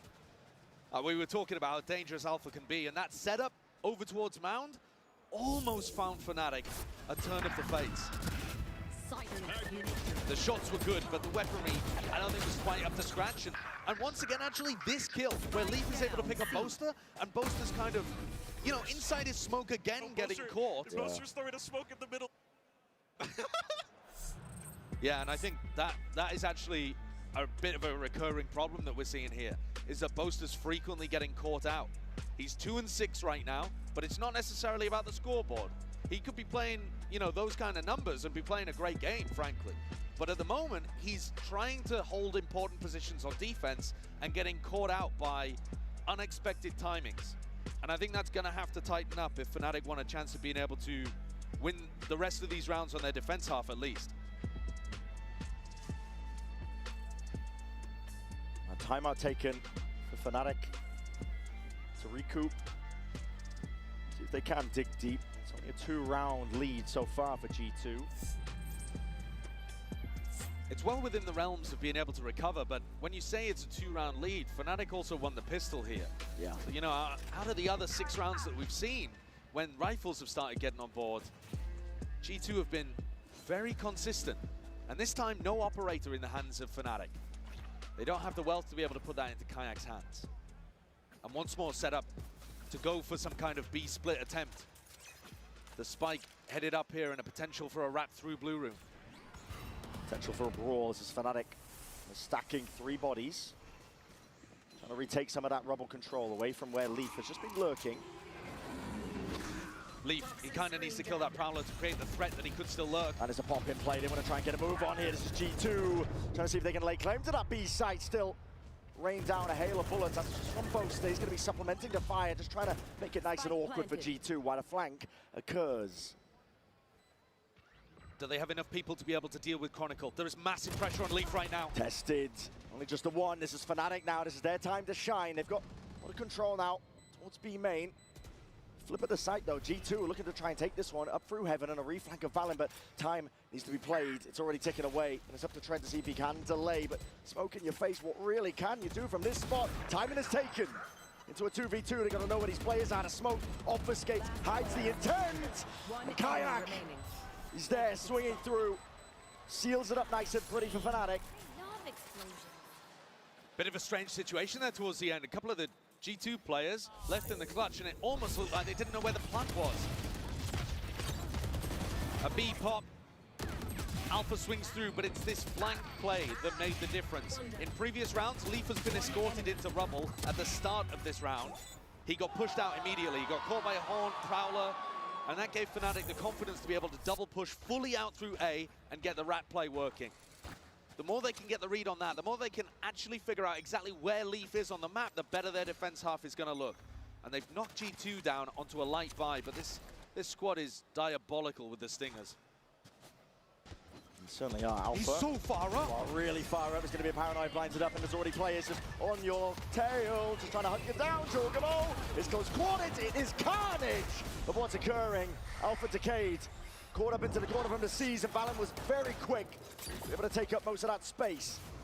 The pit has to be vacated. It's a wasted off from Chronicle. Snakebite easily could have claimed a couple of lives there, though everybody on G2 was weak, but that was chaos. Alpha, with the wrong read of what was happening, they thought it was going to be an A-side default again, and G2 have found an opportunity to pick up a couple of weapons and slow things down a little. It's looking more even now. Lurk smoke from G2. Praying that Fnatic would go for some form of re-exploration, clearing up the map. And I think this is a really important situation where you've got to look at Boaster again. He's going to be doing this jump spot. He's been caught out in positions like this, throwing smokes a couple of times. He's got to make sure that he maintains this information. 30 seconds left. He's gone forwards. Trust the advantage, he's got a read, and it is a good one. A solo player, Trent just trying to condition with that drone. There's the punish, Kayak towards the back. Alongside Chronicles, a stalwart defense. The lock and key here, there's only one left to stand against it, Jonah P. It's messy, it's scrappy, but Fnatic are up even. And I think it deserved pop-off there from Boaster because it's something that he struggled with a little bit so far in this defense half, but he played that situation beautifully, didn't he? Had the read that it was going to be a fake, stepped forwards rather than backwards, managed to get the timing on the drone, and catches Trent as well. So not only does he get the kill, he feeds full info to the rest of his team. Guys, this is going to be a C re-hit. 100% this A pressure is fake. And this is now an even half, 5-5. With arguably better ultimates here for Fnatic to close out on defense.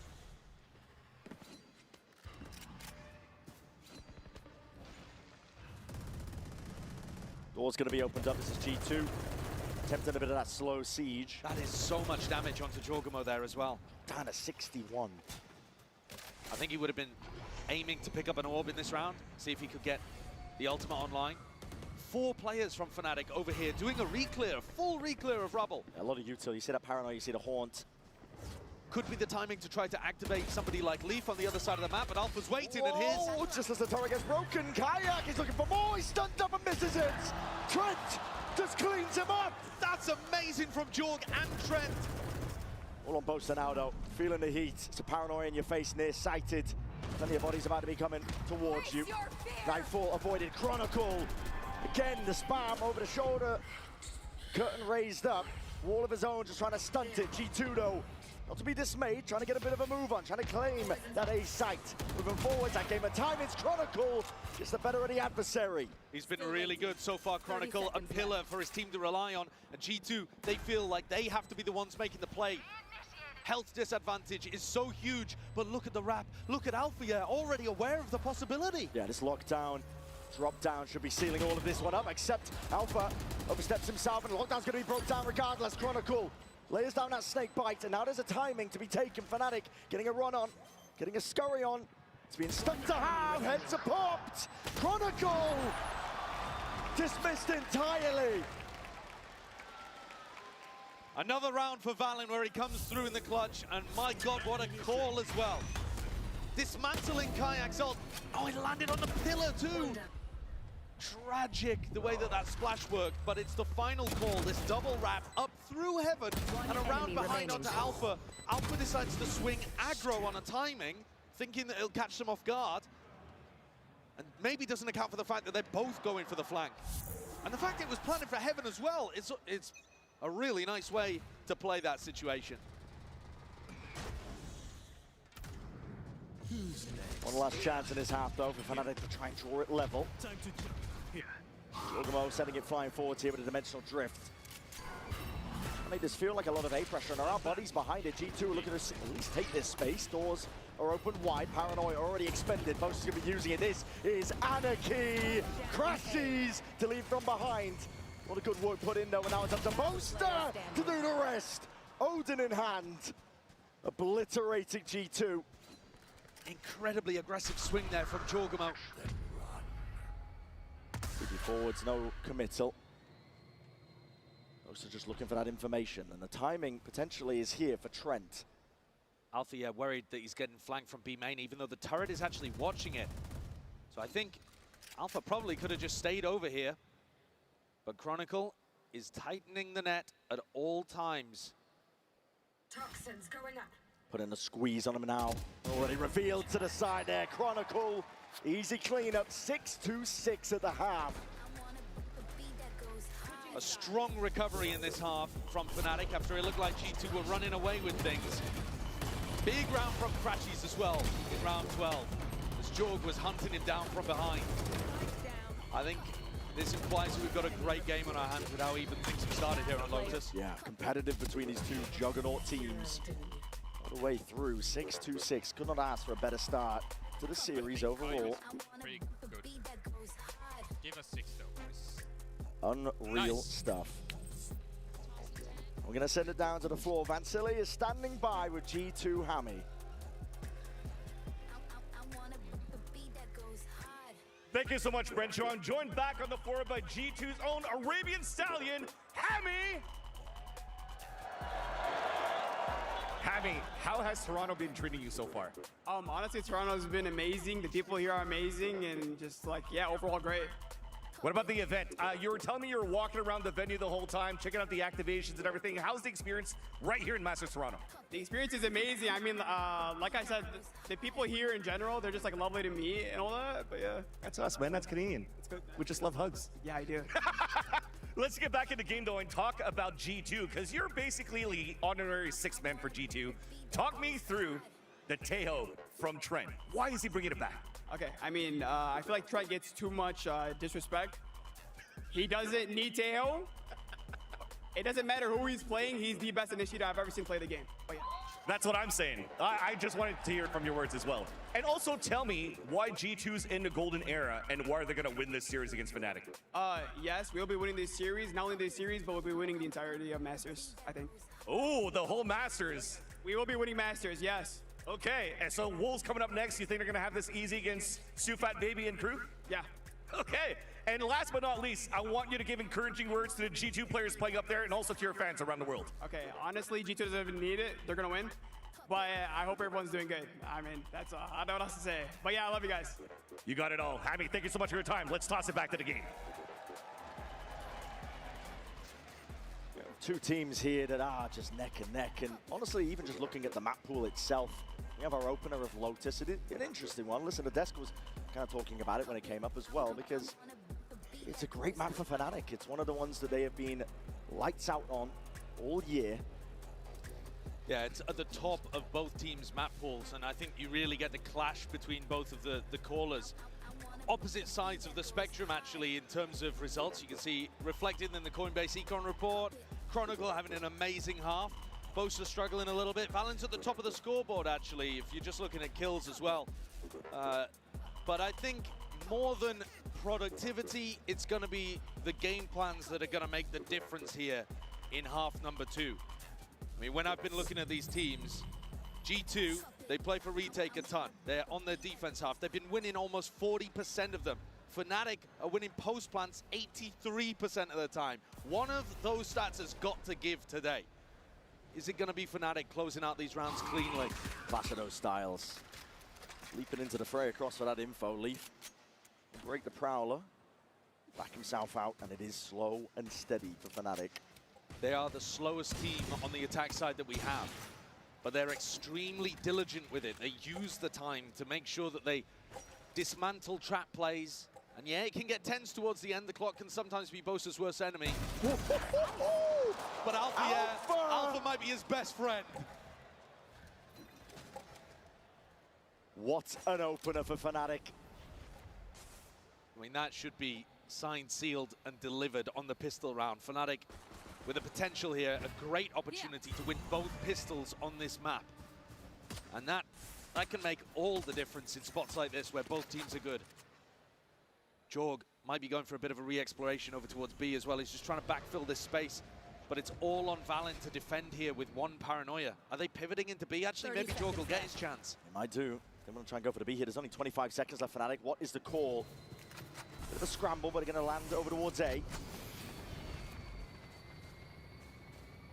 No one really there to meet them. Valen might take a few risks of his own out towards the blue room, and this is all covered in time. Kayak is there. Cutting down his two players. It's a pistol round in the back pocket here for Fnatic, and like you said, it could make all the difference in a map like this. Absolutely flawless. I mean, the damage from the first hit, collating through onto Jonah P. And then how clean Kayak looks with these shots coming out from his Ghost afterwards. It's a beautiful round. It's clean, it's sharp. Whoever it was. I mean, Kayak, I think you should probably give credit to your newest player. It's going to be tough for G2 to recover from this kind of situation. You will sometimes see them force, even on defense, but this is not one of those times. G2 just playing for money in the bank. Another really important thing to pay attention to between these two teams is who has more of the utility once we get into post-plant scenarios. In the previous round, hello. Yeah, they're going to be gearing up. It's a Paranoia in the back pocket. Yeah. Primed by Valen, looking for signs of life at the spam. Surely that's it, but they're actually waiting for a little bit further. There it is. Now the go button's going to be called for, but that Paranoia did not connect. Chronicle. Unbelievable form. And Alpha on clean-up duty. Hyper confident, pushing through. Just allowing the players on Fnatic to build up more and more towards those ultimates. Players getting streaks, and Jorg trying to get cleaned up. It's nice for the class to give it a damage, surely, but the round nevertheless here to Fnatic. Chronicle is 19 and 10 right now. He's been amazing. He's just been so calm. And like I said earlier, he's been a rock that the rest of the team can rely on in these difficult positions. He's not making the play to change the round necessarily, but when G2 force the aggression into him, he just collects it and absorbs it perfectly. You can't get past him. So Fnatic with a bonus round, but a bonus round that they've also forced an attacking operator into. Just punish Leaf. He's been peeking this one often. The defensive setups differ, though. G2 making changes to it. Quick dink there through Mound. There needs to be some call for help. Shot wide and through. Leaf is on essentially single digits. Barely alive. Region Armor eventually going to be kicking in. Both teams getting a read on what's going on here. Fnatic realizing they're fighting super heavy over Mound and trying to react into A and realize they got caught by the drone there. Decide to hold on for a moment. But G2 also got the read that there's an attacking op, so they'll have to be hyper aware of areas that Alpha's going to try to peek. Door opened up here by Chronicle. A bit of fake pressure, trying to pull some of these G2 players. Done so successfully. Yeah, it's really nice. It pulls all of the attention from the defenders towards the door and frees up this re-exploration towards Mount. This was the area, remember, that G2 were fighting over, so it's likely they would have left. Second thoughts here for Fnatic, looking like they wanted to end over towards C, but despite now, making its way over towards A. Maybe overthinking it just a tad here, overcooking. 30 seconds left. 30 seconds left. Jorgamo are not budging. Leaf even just lying in wait. There's 4 players defending this area of the map. Yeah. Are they pivoting B and trying to connect with these guys through the door? Maybe. Door's broken. No clearance onto the corner. Alpha has his back. Not on my watch is what he's saying. That attack side operator, but time is still becoming a bit of an issue. And shots are rattled. You can feel it. It's getting hectic.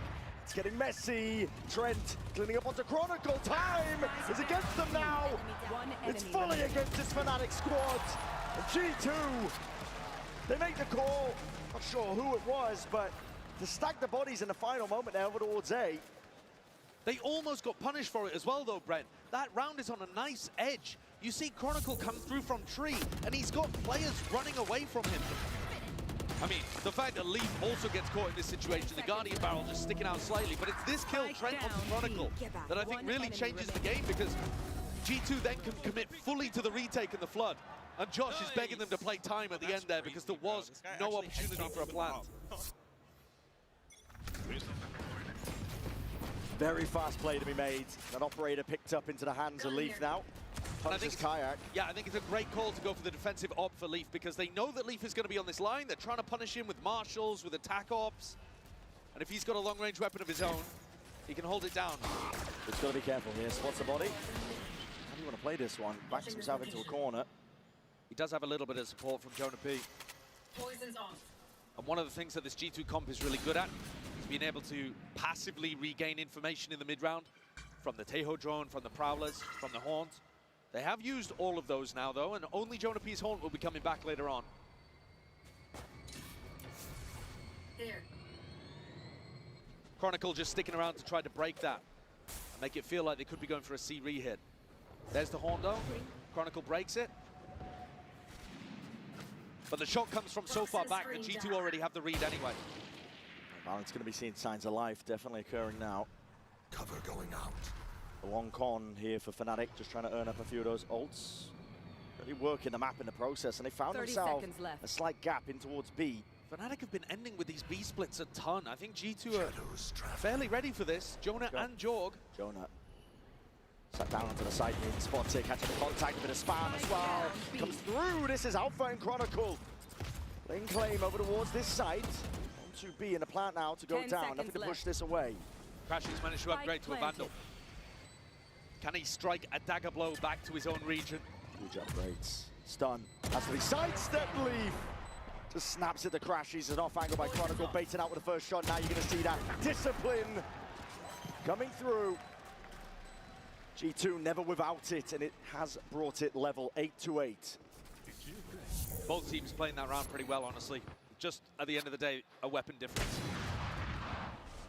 That's a sick kill, though, from Leaf. You can see that Kayak, he knows exactly how Leaf wants to play it, and Leaf is still just daring him to come and challenge.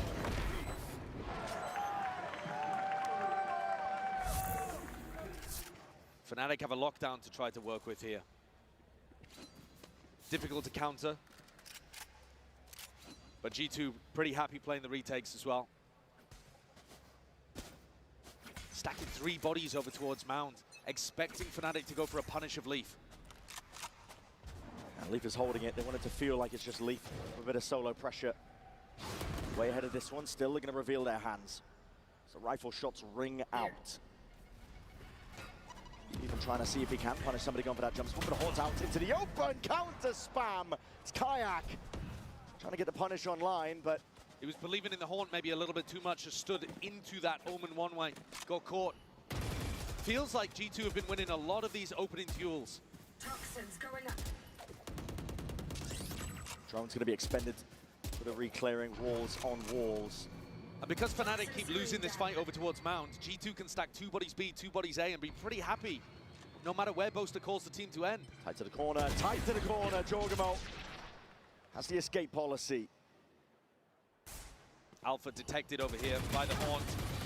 Just trying to spam where he might expect it to be, following the traces. Well, still going to be alive for now, 41 health.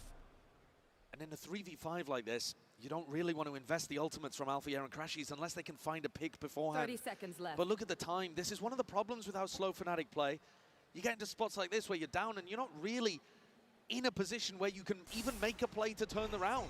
This is just going to be a save that waiting out the clock, and It's not a high energy way to end a round. No. It feels, I've got to 10 imagine, seconds a left. bit brutal to have to give up in spots like this, especially because it allows G2 to then put pedal to the metal and try to punish. And that is such a punish. Looked like Leaf was just running the operator in to its doom. To his demise, though. 2 rifles intact for Fnatic, and that was the goal of it. But you're right, it's a low-energy way to end the round, to think about what's coming next. Yeah, there's that moment one-way finding value. George just spots Kayak, who's trying to get value from the Horn. Like, you can see what Kayak's going for, but it's difficult amount. And Fnatic are going to take attack timeout here. I think it's desperately needed. They've won both pistols in this map. G2 didn't respond with a force at all, and yet they're still behind 8-9. And they did do a good job of getting back into the map in their defense half. Here on the attack side.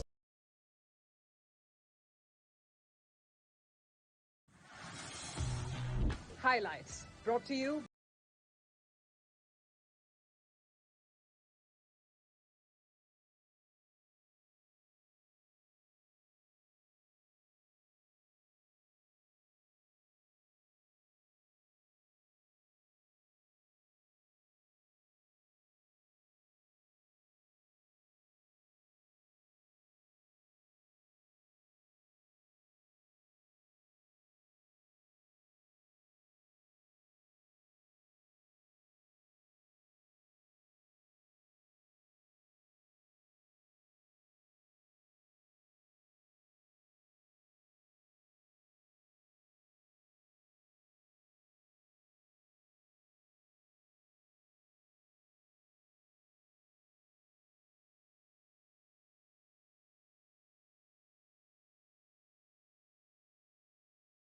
Setting Valen up onto Rubble. He is revealed towards the tail end there by their own Horn, so Fnatic get the information. And I do like the smoke that Boaster goes for over towards Rubble, but it's just been cleared immediately by the salvo, and G2 weren't really worried about it. Change the stray shots. Leaf has actually been pushed back this time, though. Yeah. Not too much contestation, and a nice smoke from Boaster just right on top of Leaf's face. And suddenly, G2 don't have the same level of information over towards C, but they're still playing C soft for retake and stacking bodies on A, expecting this re-clear, and they are so right. Who's catching the play, though? Strength, jump spotting, potentially sees it, Valen unaware. Trying to get a move on, trying to get a runaway. Kayak! Just obliterating the opposition. It's up to Jonah P to pick up those pieces. See if he can make a little bit more from it. It's going to be fainting. Getting a bit of a run on. It's not catch the timing. There's no way. There's no way at all! It's shut down by Alphier. Safe pair of hands. Jorgamo. Spike planted. In his hands, trying to go for it. Flick of the wrist does not connect. A way to exit other than having his ult, but committing it in this spot in a 2v4. Not wise. No, he's still even getting a wrap around. He's still going to be able to afford an op in the next round anyway, so. Last player standing. When Joel gets caught. Fnatic getting up to 9 here, but I think really you've got to be looking at how G2 executed in some of those moments. They had the right read, they knew that it was going to be an A re-clear, but they didn't have somebody taking contact well enough for Valen to play off this. Kayak snuck all the way back in off the back of Chronicles' Viper Wall, and then I think you could argue the execution here wasn't great either. Jonah finds the timing, utilizing the fact they're on land. It's difficult to hear these kind of footsteps, but he can't land the shot, and Alpha shuts it down. Alpha once more is going to go for the attack side operator here, taking a peek, seeing if he can punish a jump spot on A. Same explosion of util from G2 looking to take control towards A Rubble. Push players up. This smoke is a really nice adaptation. Coming out of the tactical timeout, it really has neutralized Leaf and allowed them to regain mount control. I mean, look what it's done. You've got the pull from one of the rotates. You've also got this gate crashing spawn as well to try to support Leaf. And it's just softened up the A side of the defense. Really good macro adjustments from Fnatic's coaches. All grouped up now from Fnatic though. Trying to push players off away from A Rubble and just trying to take it slowly, steadily, but still that bullets raining down. Jonah P is there. Nightfall preemptive, and that's going to be a tag onto absolutely everyone. It's the information they were looking for. You see him push it out by G2 across the board. Toxin screen down. Leaf, he's tucked himself in. It's a dangerous spot as well for Chronicle. He gets support from Alpha yeah now, but he's the one with the spike. Fowler broken. Leaf will respect it. Off onto the corner. This is 25 seconds left. Where is this ending? Boaster's trying to fake as if it's ended towards B. I think the spike should be headed to A. And that means Jonah has a chance for redemption after his failed play in Tree in the last round. Spike's disjointed though, they've already got players in and through. G2 looking to try and flood defend this one all the way. Dimensional Drift spots it all out. No guessing game whatsoever. 9 seconds, and it's all dropped down. It's all crumbled. Fnatic, Chronicle. It's cheeky with the kills, consolation prizes at the end of the day, but it's not a round win. That's what Fnatic were looking for. Second time in this half that G2 have won based on the clock. And you won't see any other team in the tournament that loses as often as Fnatic. The EMEA teams do tend to be slower. Spike down. But Fnatic, honestly, they take it to a whole different level. And they're getting punished here. Trying to work the map as much as they possibly can, but not taking the right risks at the right time to try to push things forwards. And G2 have knocked the economy down of Fnatic. No, they decided to go for the force buy. They've got everything up here. Fnatic's eco is still doing all right. But 3 of the players are on light armor. Investing into it. Salvage towards the back of Rubble. Fnatic are grouped up though. Flash overhead. No signs of life from what G2 can see. Yeah, passive kind of setup. Not looking to go for the reclear, the refight G2. Toxins going up. But why would they need to? I mean, Leaf has still got pretty good information over towards Mound. Jonah P is getting them info on B as well. They're set up quite nicely right now for an A or B finish. Paranoia is going to be sweeping through, dissecting this B site. Go either way though. Okay, lockdown. Drop down into the corner now. One salvo is going to be weakening it, but not enough damage to really do the job. They clear most of the way here for Fnatic. This plant is almost destined to go down, and my eyes immediately go to this flank that's coming around the back. Leaf might have an opportunity, but it's going to be so difficult inside Chronicle's pit. And look at a draw. G2 to try and play retake into this one, a bit of random spam perhaps. Fnatic should be set up to bring it level once more. To the post plant. Util is even available. Again, bullets raining down. Not much cover, Fnatic will take it. Paranoia nade, ricocheting, rebounding. Tons of util at their disposal here. They've completely shut G2 out of the picture. Straight kill from Leaf. They're also going to do crazy economic damage to Fnatic because they're just essentially trapping them in the site. One escape path found though from Crashies and Kayak. So at least 3 guns are going to be maintained here. G2 never really committed to that one. Definitely felt like there was more opportunities for G2 to go for spam, to try to get inside the pit and make something of it. But when Jorg got shut down, kind of gave up the ghost. And Fnatic draw things level again at 10-10.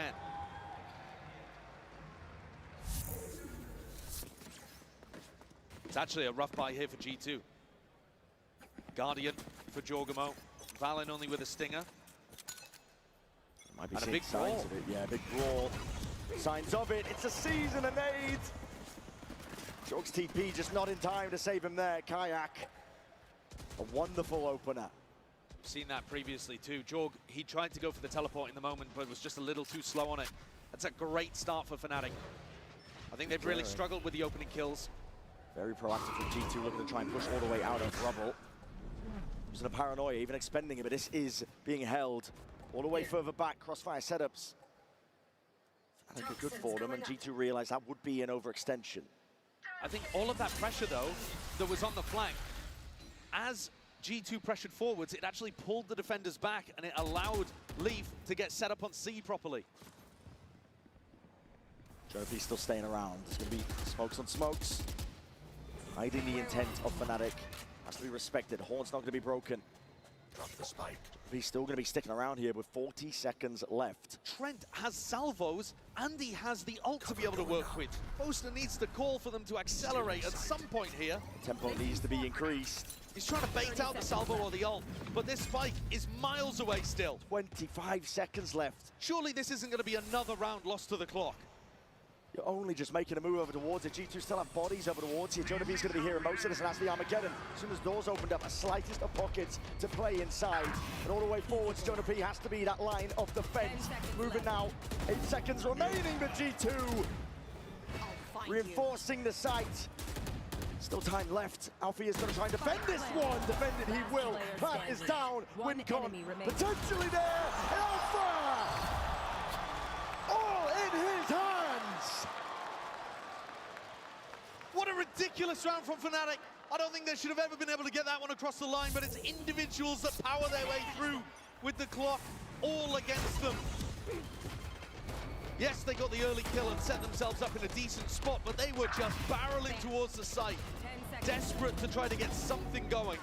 And again, the superstar, I think, is Alpha, yeah. Defending Crashies. Leaf a little too slow to be able to deny. And then Alpha, he wins that 1v1 towards the end, even with Leaf holding for it. Josh is not happy about that. G2 have taken attack timeout instantly afterwards. 3 situations where the clock has been bad for Boaster, and 1 recovered. Chronicle and Alpha, yeah, the players that have been by Boaster's side through thick and thin, winning multiple tournaments with it. 26-13 for Chronicle, 23-14 for Alpha, yeah. Everybody else on Fnatic, negative. I mean, Chron and Alpha are trying to deadlift Fnatic through this game. The backbone. This entire map has been on a knife's edge all the way through. Fnatic though, the ones finding it. Potentially the straw that breaks the camel's back if you are G2. Yeah, I think that could be the round that you look back on that really made the difference. Josh is expending his timeout, maybe expecting not to get a chance for another one, frankly, because G2, it was a bold pick taking Fnatic to Lotus, but they may have been punished. Losing both pistols and not being able to stop them on the clock there. Valen steps up with a stinger to try to see if they can win a miracle round and draw things level again. Gonna make this out, Leaf. Indeed, catches the Prowler. Leaves Valen inserted. Tiptoeing around the map though from Fnatic. They're gonna be looking to see if they can re-clear out towards C-Mount. Satchel across.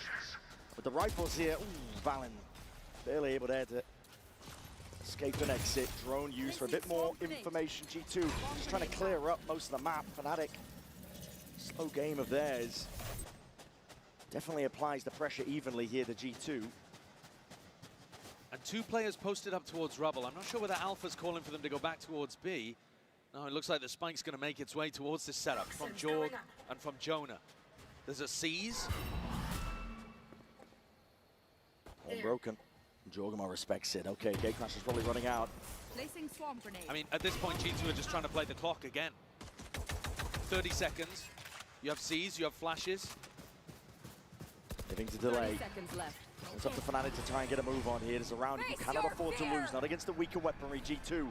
Sidestep, Nightfall, going to be avoided, at least for now. Util flying forward, sees not quite a connection. Paranoia sweeps forwards, Boaster's there, ready to take the fight and lay claim to most of this site. He needs some help when he's at it. Kayak drifting into it, trying to take the fight straight to them. It's a bloodbath up towards heaven.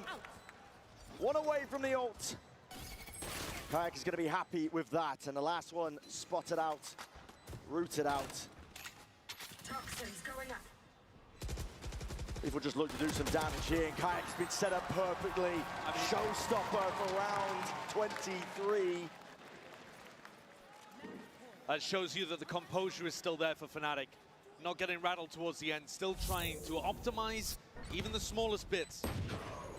And that could be an ultimate that's a game changer and stops G2 from being able to pull off a comeback. Both of these teams have got good mentals. But G2 are going to need 2 really clean rounds here, even against the ult coming out from Kayak. Jorg and Trent have been really good at denying value from Kayak's ultimate. when the sides were swapped. But I think a Showstopper is exactly the right kind of tool to complement Boaster's slower calling style, because it will allow you just to open up the sights towards the end of the rounds. Managing to speed up entirely. G2, they don't want to be budged. Toxin screen down. Draining themselves here. Leaf and Valiant out towards C-Mount. Stray shots forwards, but now here's the pressure. Prowler broken. Stray shots, you know that Valiant's sticking around. Leaf. Valiant eventually going to concede that space and give it up. On either side is a deep drone and a deep push. G2 getting active over towards A. Alpha, yeah, has a little bit of an opening on B. But this fight over towards A could define the round. Alpha's in on B. Yep, Alpha is completely cracked over the B side, and now putting a squeeze, a pincer play over towards A. All that aggression of G2 was just dissipated. They're the ones left scrambling. Showstopper down. Just tagging into the clone. Jorgman will get it, but Crashies is there. Cleans it up. 3 players left to stand here. Boaster with the plan is going to be sticking this safety in the back of his mind, because Crashies is watching it all. Leaf slipped his way in. Found that timing and that gap. This is it, surely. Fnatic on the cusp, on the brink of taking map 1. G2's map pick, it's all on to Leaf. 6 bullets left, timing not there. It's a 13-10 to finish here for our opener between these 2 juggernauts. And it's a deadly duo for Fnatic to finish things off. Alpha and Chronicle, the last left alive to pull Fnatic over the line. A brilliant opening map from both of those players. But it took everything, double pistols and some big moments against the clock to be able to push Fnatic over the line. But that's on G2's map pick of Lotus. Now we look forward to the split. Fnatic's choice of territory. Already with a map under their belt, they can feel it. There's momentum behind this team. A chance to really carve out your spot in history. We're going to be stepping away. Up next, GB and the analyst desk will be breaking it all down. Right, who are we hitting up first with the Super Five?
what they need as they get ready for this map 2. Could very well be the end of G2's story here in Toronto. Toronto, do you think that's going to be the case here? Oh, a lot of no's. Who do you guys think we're going to map 3? I think people just want to watch more Valorant here at the Enercare Center. That's the most important thing now, Mimi. But G2 need to dig deep if they want to unseat this Fnatic team. They absolutely do. They pulled off that incredible comeback the other day against Gen G. Had to dig deep to stay in this tournament. But Fnatic, a great team, going into another map where they are comfortable on. They are on a 5-map win streak here on Split. So it is going to be a challenge, even for a team with the tenacity that G2 has. Coach Kaplan, now obviously you're coach of the Sentinels in this situation, but let's say you're coach of G2 in this scenario. What are you telling the boys? What are you thinking about as you get ready for this game? Yeah, hey guys, remember what we talked about, remember what we planned. There's no doubt they know what they need to do here. They already played PaperX, playing a similar comp on Split. They've got the experience, they've had time to review. They just have to make sure they stay trusting their ideas, despite the fact that their tournament life is on the line. Kaplan, you've played long series against G2 this year. You know this is a really hard team to put down, even when you win a map early like that. Yeah, it is really tough. They know how to stay composed no matter what, and then you start making mistakes, and they just watch you make them. But you know what I have to lean on, though, is the fact that on the other side of the field, you got Boaster, who's just been getting up and taunting his opponents nonstop. And that has to be so infuriating to play against, Coach. Yeah, it's definitely tough. I mean, I can only imagine for the players who are up there, but when you're constantly reminded of the opposing team's confidence, it just makes it really hard. And bringing that energy for him. He's so comfortable in these positions, had to come back when they've won trophies in the past. Missed out on even going to Bangkok. Now an opportunity to make it top 3 here in Toronto as that final EMEA team. Everyone else from that region out in the group stage. Went home early in this tournament. But Fnatic staying in it despite the roster changes, despite bringing a rookie player into this tournament. Do want to inform everyone, a little bit of a technical hiccup on the stage. We're going to get that sorted in just a little bit. So you'll stick with us for the time being, a little podcast. You know, you can't complain about that. Wait a minute, just got told I'm a liar. We're going into the game, everybody. Let's dive into the action. Toronto, make some noise for Brent and Sideshow. We're going to need to see G2 dig deep, show that resilience that allowed them to come back versus Gen G. They're going to stand a chance against this Fnatic squad because both of these teams are aiming for greatness at this event. Both of them are looking to go that much further. Jonah P, though, quoted as saying very recently, it's going to be a complete failure if we lose now, a disappointment. We're already thinking about the finals, and I think that just less pressure and more their own team's expectations. They want redemption for Bangkok. But Fnatic stands in the way. It's apparent. Okay, fault line. Alpha has found a pocket to play in. Even on this angle. Nothing crazy though from Fnatic. They're expecting the reclear. And expected they will at least be rewarded. Alpha is lying in wait. Jumps on the chance. Now TP going to be laid in towards the back of that site. I mean, it's a perfect read there. Really good control. They know exactly what G2 are going to go for. And now they've got themselves a 5v4. And Fnatic are never going to over-rush in these kind of situations. They can sit back, play the player advantage. Even allow Chronicle maybe to work a little bit of pressure over towards A and try to pull people off this hard anchor position. Fnatic just trying to keep G2 guessing. Jonah P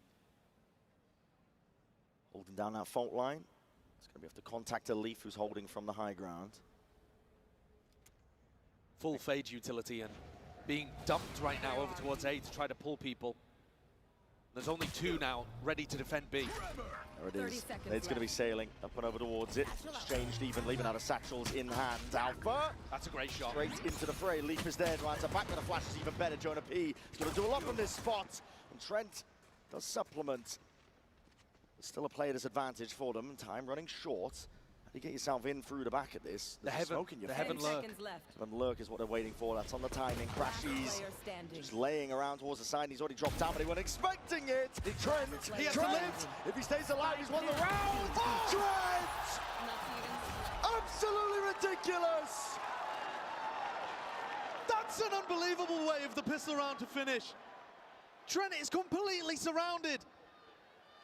Got his opponent Fade lurking through heaven. Should have been an absolute wrap, but they lost track of where he was. They knew that he'd been over towards spawn, and I think Crashies was searching for him. Didn't realize he was just tucked right behind that box. Try! He didn't even need the final kill, but he gave us it anyway. Nice! That's pretty absurd, because I think Fnatic should have been able to wrap that one up and win 3 out of 3 pistols so far. But G2 rewrite the narrative. He's skipping past a lot of this util is going to be the Prowler. Kayak taking that space. Straight shots fired down at Bulldog. Not exactly the weapon of choice here, but with the horns followed up. Leaf is here.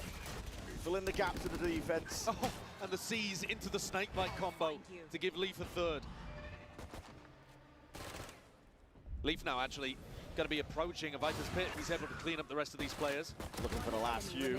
Spots it out. Chronicles. Drop 2 of them. Spike accessible to a degree, but Valen is quick to recover. And so Leaf, a really big anti-eco round for him, gets very close to the Viper's Pit. Not going to have it online for this bonus, but could be a difference maker early on in a crucial rifle round, especially if G2 can do a little bit of damage in this next to the Fnatic economy. A rare, quick round as well. Fnatic taking a lot of round control very early on. But you're expecting, again, quite a lot of these rounds, even with the double duelist, to be slow paced from Fnatic on their attack side. I know Kaplan on the desk was talking about the fact that G2 got some experience playing against double duelist compositions, but PaperX and Fnatic are pretty much as far apart as you can play the same comp. And the bait setup. Alpha just trying to swing off of that, catching onto the jump peak. He did get an aim punch as well. That was a Phantom 140 headshot. But I'm really interested in this battle over towards B main. You see it here from Kayak and Jorg, just kind of feeling each other out. On the pistol round, Jorg got baited into walk re-clearing B main. But B main control is super important in the current meta. Smokes propped up, recalled. We're going to be left guessing. There's haunts and action occurring onto every extremity right now. Pushing Chronicle out of the path. Jorgamo looking to potentially take a fight here. Knife out for Kayak. Oh my, that's unfortunate timing. I mean, that's a weird decision as well, isn't it? Leaf versus Chronicle. And Chronicle gets the better end of it after Valen had already retreated. And now Valen's alone and isolated on the A side with the Paranoia as his best friend. That's to anchor single-handedly. Reinforcements arriving in the form of Trent, but he doesn't really have a weapon to his name. It's the classic and a bit of util. They can hear it now. Smokes are going to start to be laid down, blossoming. Haunt reveals. And not even the exit for Valen. Just trying to TP out of it, but just opened his body up wide for it. So Fnatic, methodical approach towards it. Trying to hold back the onslaught now that G2 are trying to dish out. No one is ready for Alpha. Yeah, that's a nice cleanup from Fnatic. Really good positioning too. Even if Alpha hadn't been able to close out with 3 kills, Boaster's waiting in vents as a backstab. They've set up that round really nicely here. Fnatic are so good at their attack side macro. I know we're watching a little bit of a mistake here from Kayak, but he has some B main information. Chronicle controls the other side of the map. And in the meantime, the rest of the pack is working their way up mid, getting a Heaven control, just slowly pushing back G2. G2 at some point in these slow rounds are going to have to fight to re-clear. And that always comes with a bit of danger. Straight back into it. Once more, same 1-3-1 setup from the attackers, right? Kayak holding on. Heavy premium, just spotting the cross-up. Jorgamo will have to respect that. And that's great information from Kayak. He saw that teleport. He knows that Jorgamo's gone back into a more passive position. Trying to square up towards it. What a shot! Jorg has just decided to take the fight to Kayak. Might be a bit of an experience diff happening here. Head clean off the shoulder. Kayak's got to be watching from the spectator seat, but Chronicle's been good for it so far. Pressure up towards B Heaven though. Alpha is ahead of it, finds the gap. Time to be taken. Seize though, avoided. It is a nice seize though, because it gets Jonah P back onto the line. So much pressure happening. Oh, no, no, no. Spike down, mid. It's not ideal. He's just gifted them the spike. The spike dropped down. I mean, that I don't think was even... I think that was just supposed to be fake pressure anyway. Kron might have done enough. Has to be the savior for him. Leaf, judge in hand. Lets it loose and lets it rip. So putting a bit of fear into them, putting the squeeze now into Leaf, and a bit of spam chopping him down. Leaf 20 seconds. At the knees, 20 seconds, scrambling, dashing. Spike down mid. And is leaving it just down to Crashies. A spike essentially unretrievable.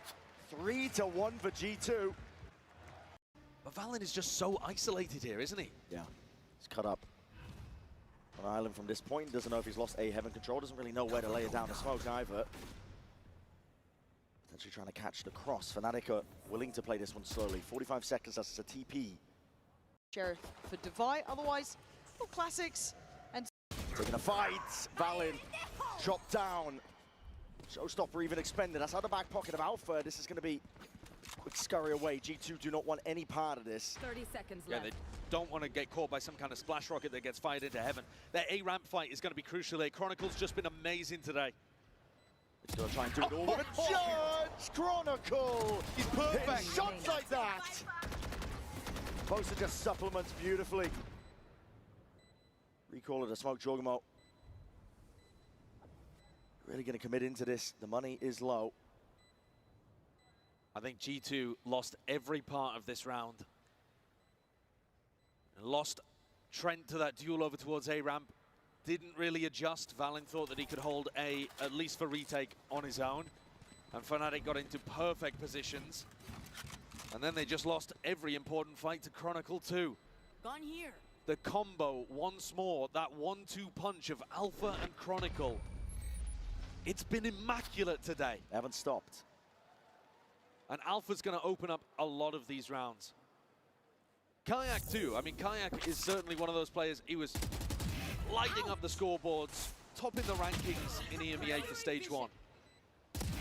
But if you're looking for experience at global events, you can't go wrong with the duo of Alpha and Chronicle. Look, Tyrani's just walking like a bot. That's what they are. They're keeping that energy all the way up.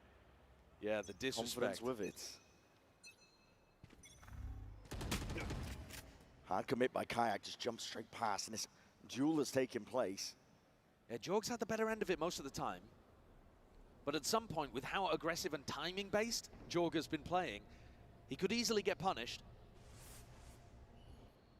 They're expecting Fnatic to be trying to take some A-ramp control and holding the stun for it. A stun, potentially a paranoia and a reclear of ramp. But nobody scaled off the back of the Prowler for Fnatic. Playing it slow, cautiously. Valen takes a peek here. You could be in a world of hurt. That's just poor timings, contacting, walking up onto the line. Valen wants a little bit more.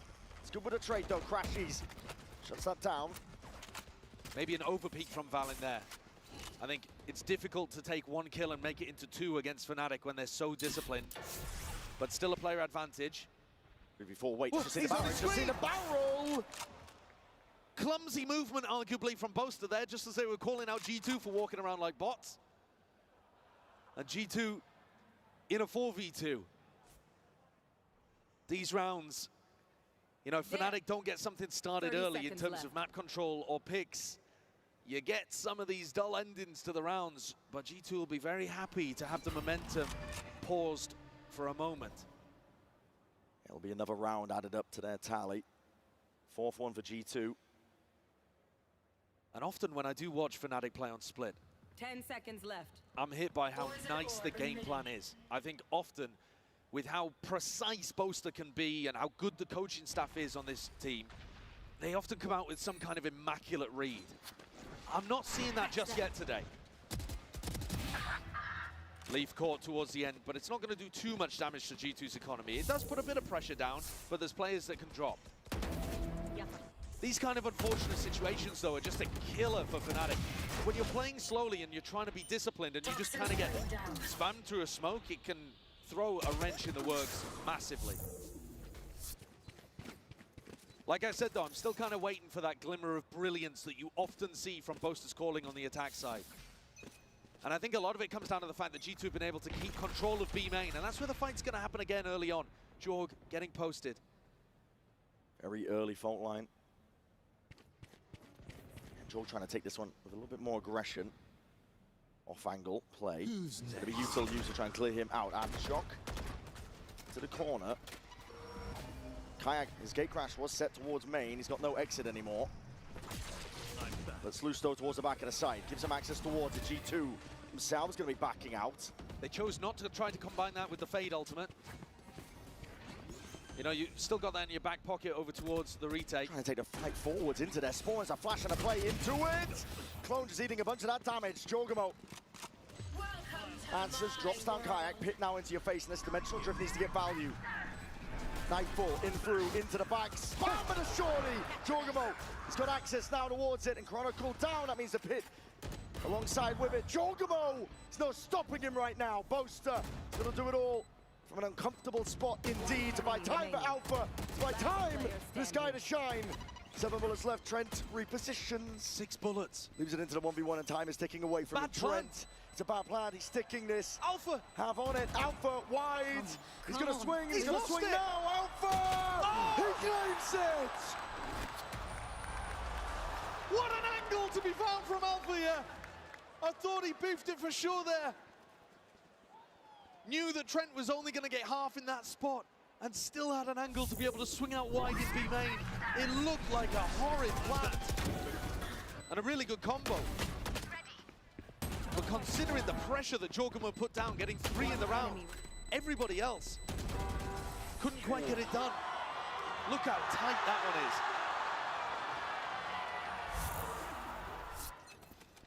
Fnatic with a weapon advantage heading into round 8. And a few really good tools to be able to work with too. Cosmic Divide, Crashies with an ultimate as well. Plenty of tools to be able to get in and run some kind of set play with the ultimates. I was also talking on Lotus about the fact that G2 win almost 40% of their retakes. Fnatic are also our best team in post plants. Like one of those stats has to give up today. And at the moment it looks like Fnatic kind of coming away with the advantage. Yeah. Attempt by Fnatic here.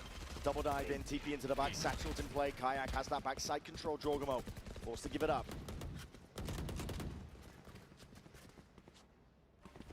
They claim to the side. Fnatic not content with it though. Looking like they almost wanted to step past.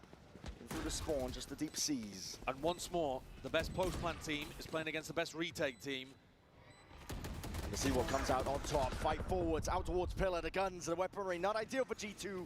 Starting to at least drop down into the sides, and the feed is filled up. One shade of teal. Alpha standing alone. Chronicle is going to pick up these pieces with a double face like that. G2 With disrupt the hold completely. With a Spectre, Bren, as well. From that range. I mean, G2 are masters of being able to get the best out of the light weaponry. But kind of incredible that they make that retake work and not the one before. That has flipped the eco situation on its head entirely. Flash out! Around where it looked like Fnatic should have been able to come out on top and equalize the game at 4-4. Suddenly, G2 are running away with things. How he did the headshot on me while running? What is this luck, bro? Yeah, and that's what I'm saying. How is he hitting that with a Spectre from that range? Now Fnatic themselves have got to try to make something happen with a really bad vibe. And the money has taken a tumble. Flipped 180. And they're going to try to use this orb in mid. It's a really nice orb lineup from Chronicle, and it allows them to close the gap with lighter weaponry. So Kayak and Crashies. Leaf. Under pressure, just spots the shoulder. Gives up most of the space. G2, heavy emphasis being placed over towards A. No one B heaven. These players could get pinched if G2 don't keep a ramp control. So that's why you see Trent maybe even overextending slightly to fight for this. Out in the open. I mean, throughout this all, Kayak inserted in vents with the Vandal. They're hoping that Leaf goes for re-exploration here, you know, with something, a stun, a paranoia, and Kayak can just grab one. Ram take here from Fnatic, and this does put the squeeze now onto Leaf. Trying to lay in wait, and they're already putting a drop on him! Bucky in hand! And Alpha obtains the upgrade. That's beautiful. Slowly but surely, Fnatic are dissecting this site. Taking the map control away, it's going to be ult expended just to try and get themselves back in, but it's wasted. Sees is perfect. Trent just trying to stay tucked in, but the horn reveals all. There will be no escape. Not this time. Not from what Fnatic are putting on show. They cross every T and dot every I. When things work for Fnatic in this slow-paced style, it looks so perfect. Last player standing. And it's desperation by G2, just wandering into that sight line. A thrifty win from Fnatic. Back and forth we go. The economy apparently means nothing between these two teams. G2 cast down into the depths again as Fnatic keep it. But, I mean, look, they knew that Leaf was just pinned in that corner the entire time. There had not been a re-clear. Kayak's just controlling that space, keeping him corralled. And once they have that pick, pushing into the site, the perfect seize onto Valen, the perfect haunt onto Trent. I mean, it's all gorgeous. Every piece of util with purpose. And G2 take a tactical timeout for the last 3 rounds and a half. We had a dead even 6-6 on Lotus to open things up. And that, I think, is the absolute peak of both teams' map pool. But Split, it's more of an uphill battle, I would argue, for G2. Fnatic sealing up map 1 should set Fnatic up pretty here to be able to move on and face Wolves. I think G2 have got to really dig deep. At the moment, they're in the lead, but their eco is shot, and this could easily be anyone's half. Yeah. And once more, by the way, Brent, it's that duo of Alpha and Chronicle. 13 kills for Alpha, 11 kills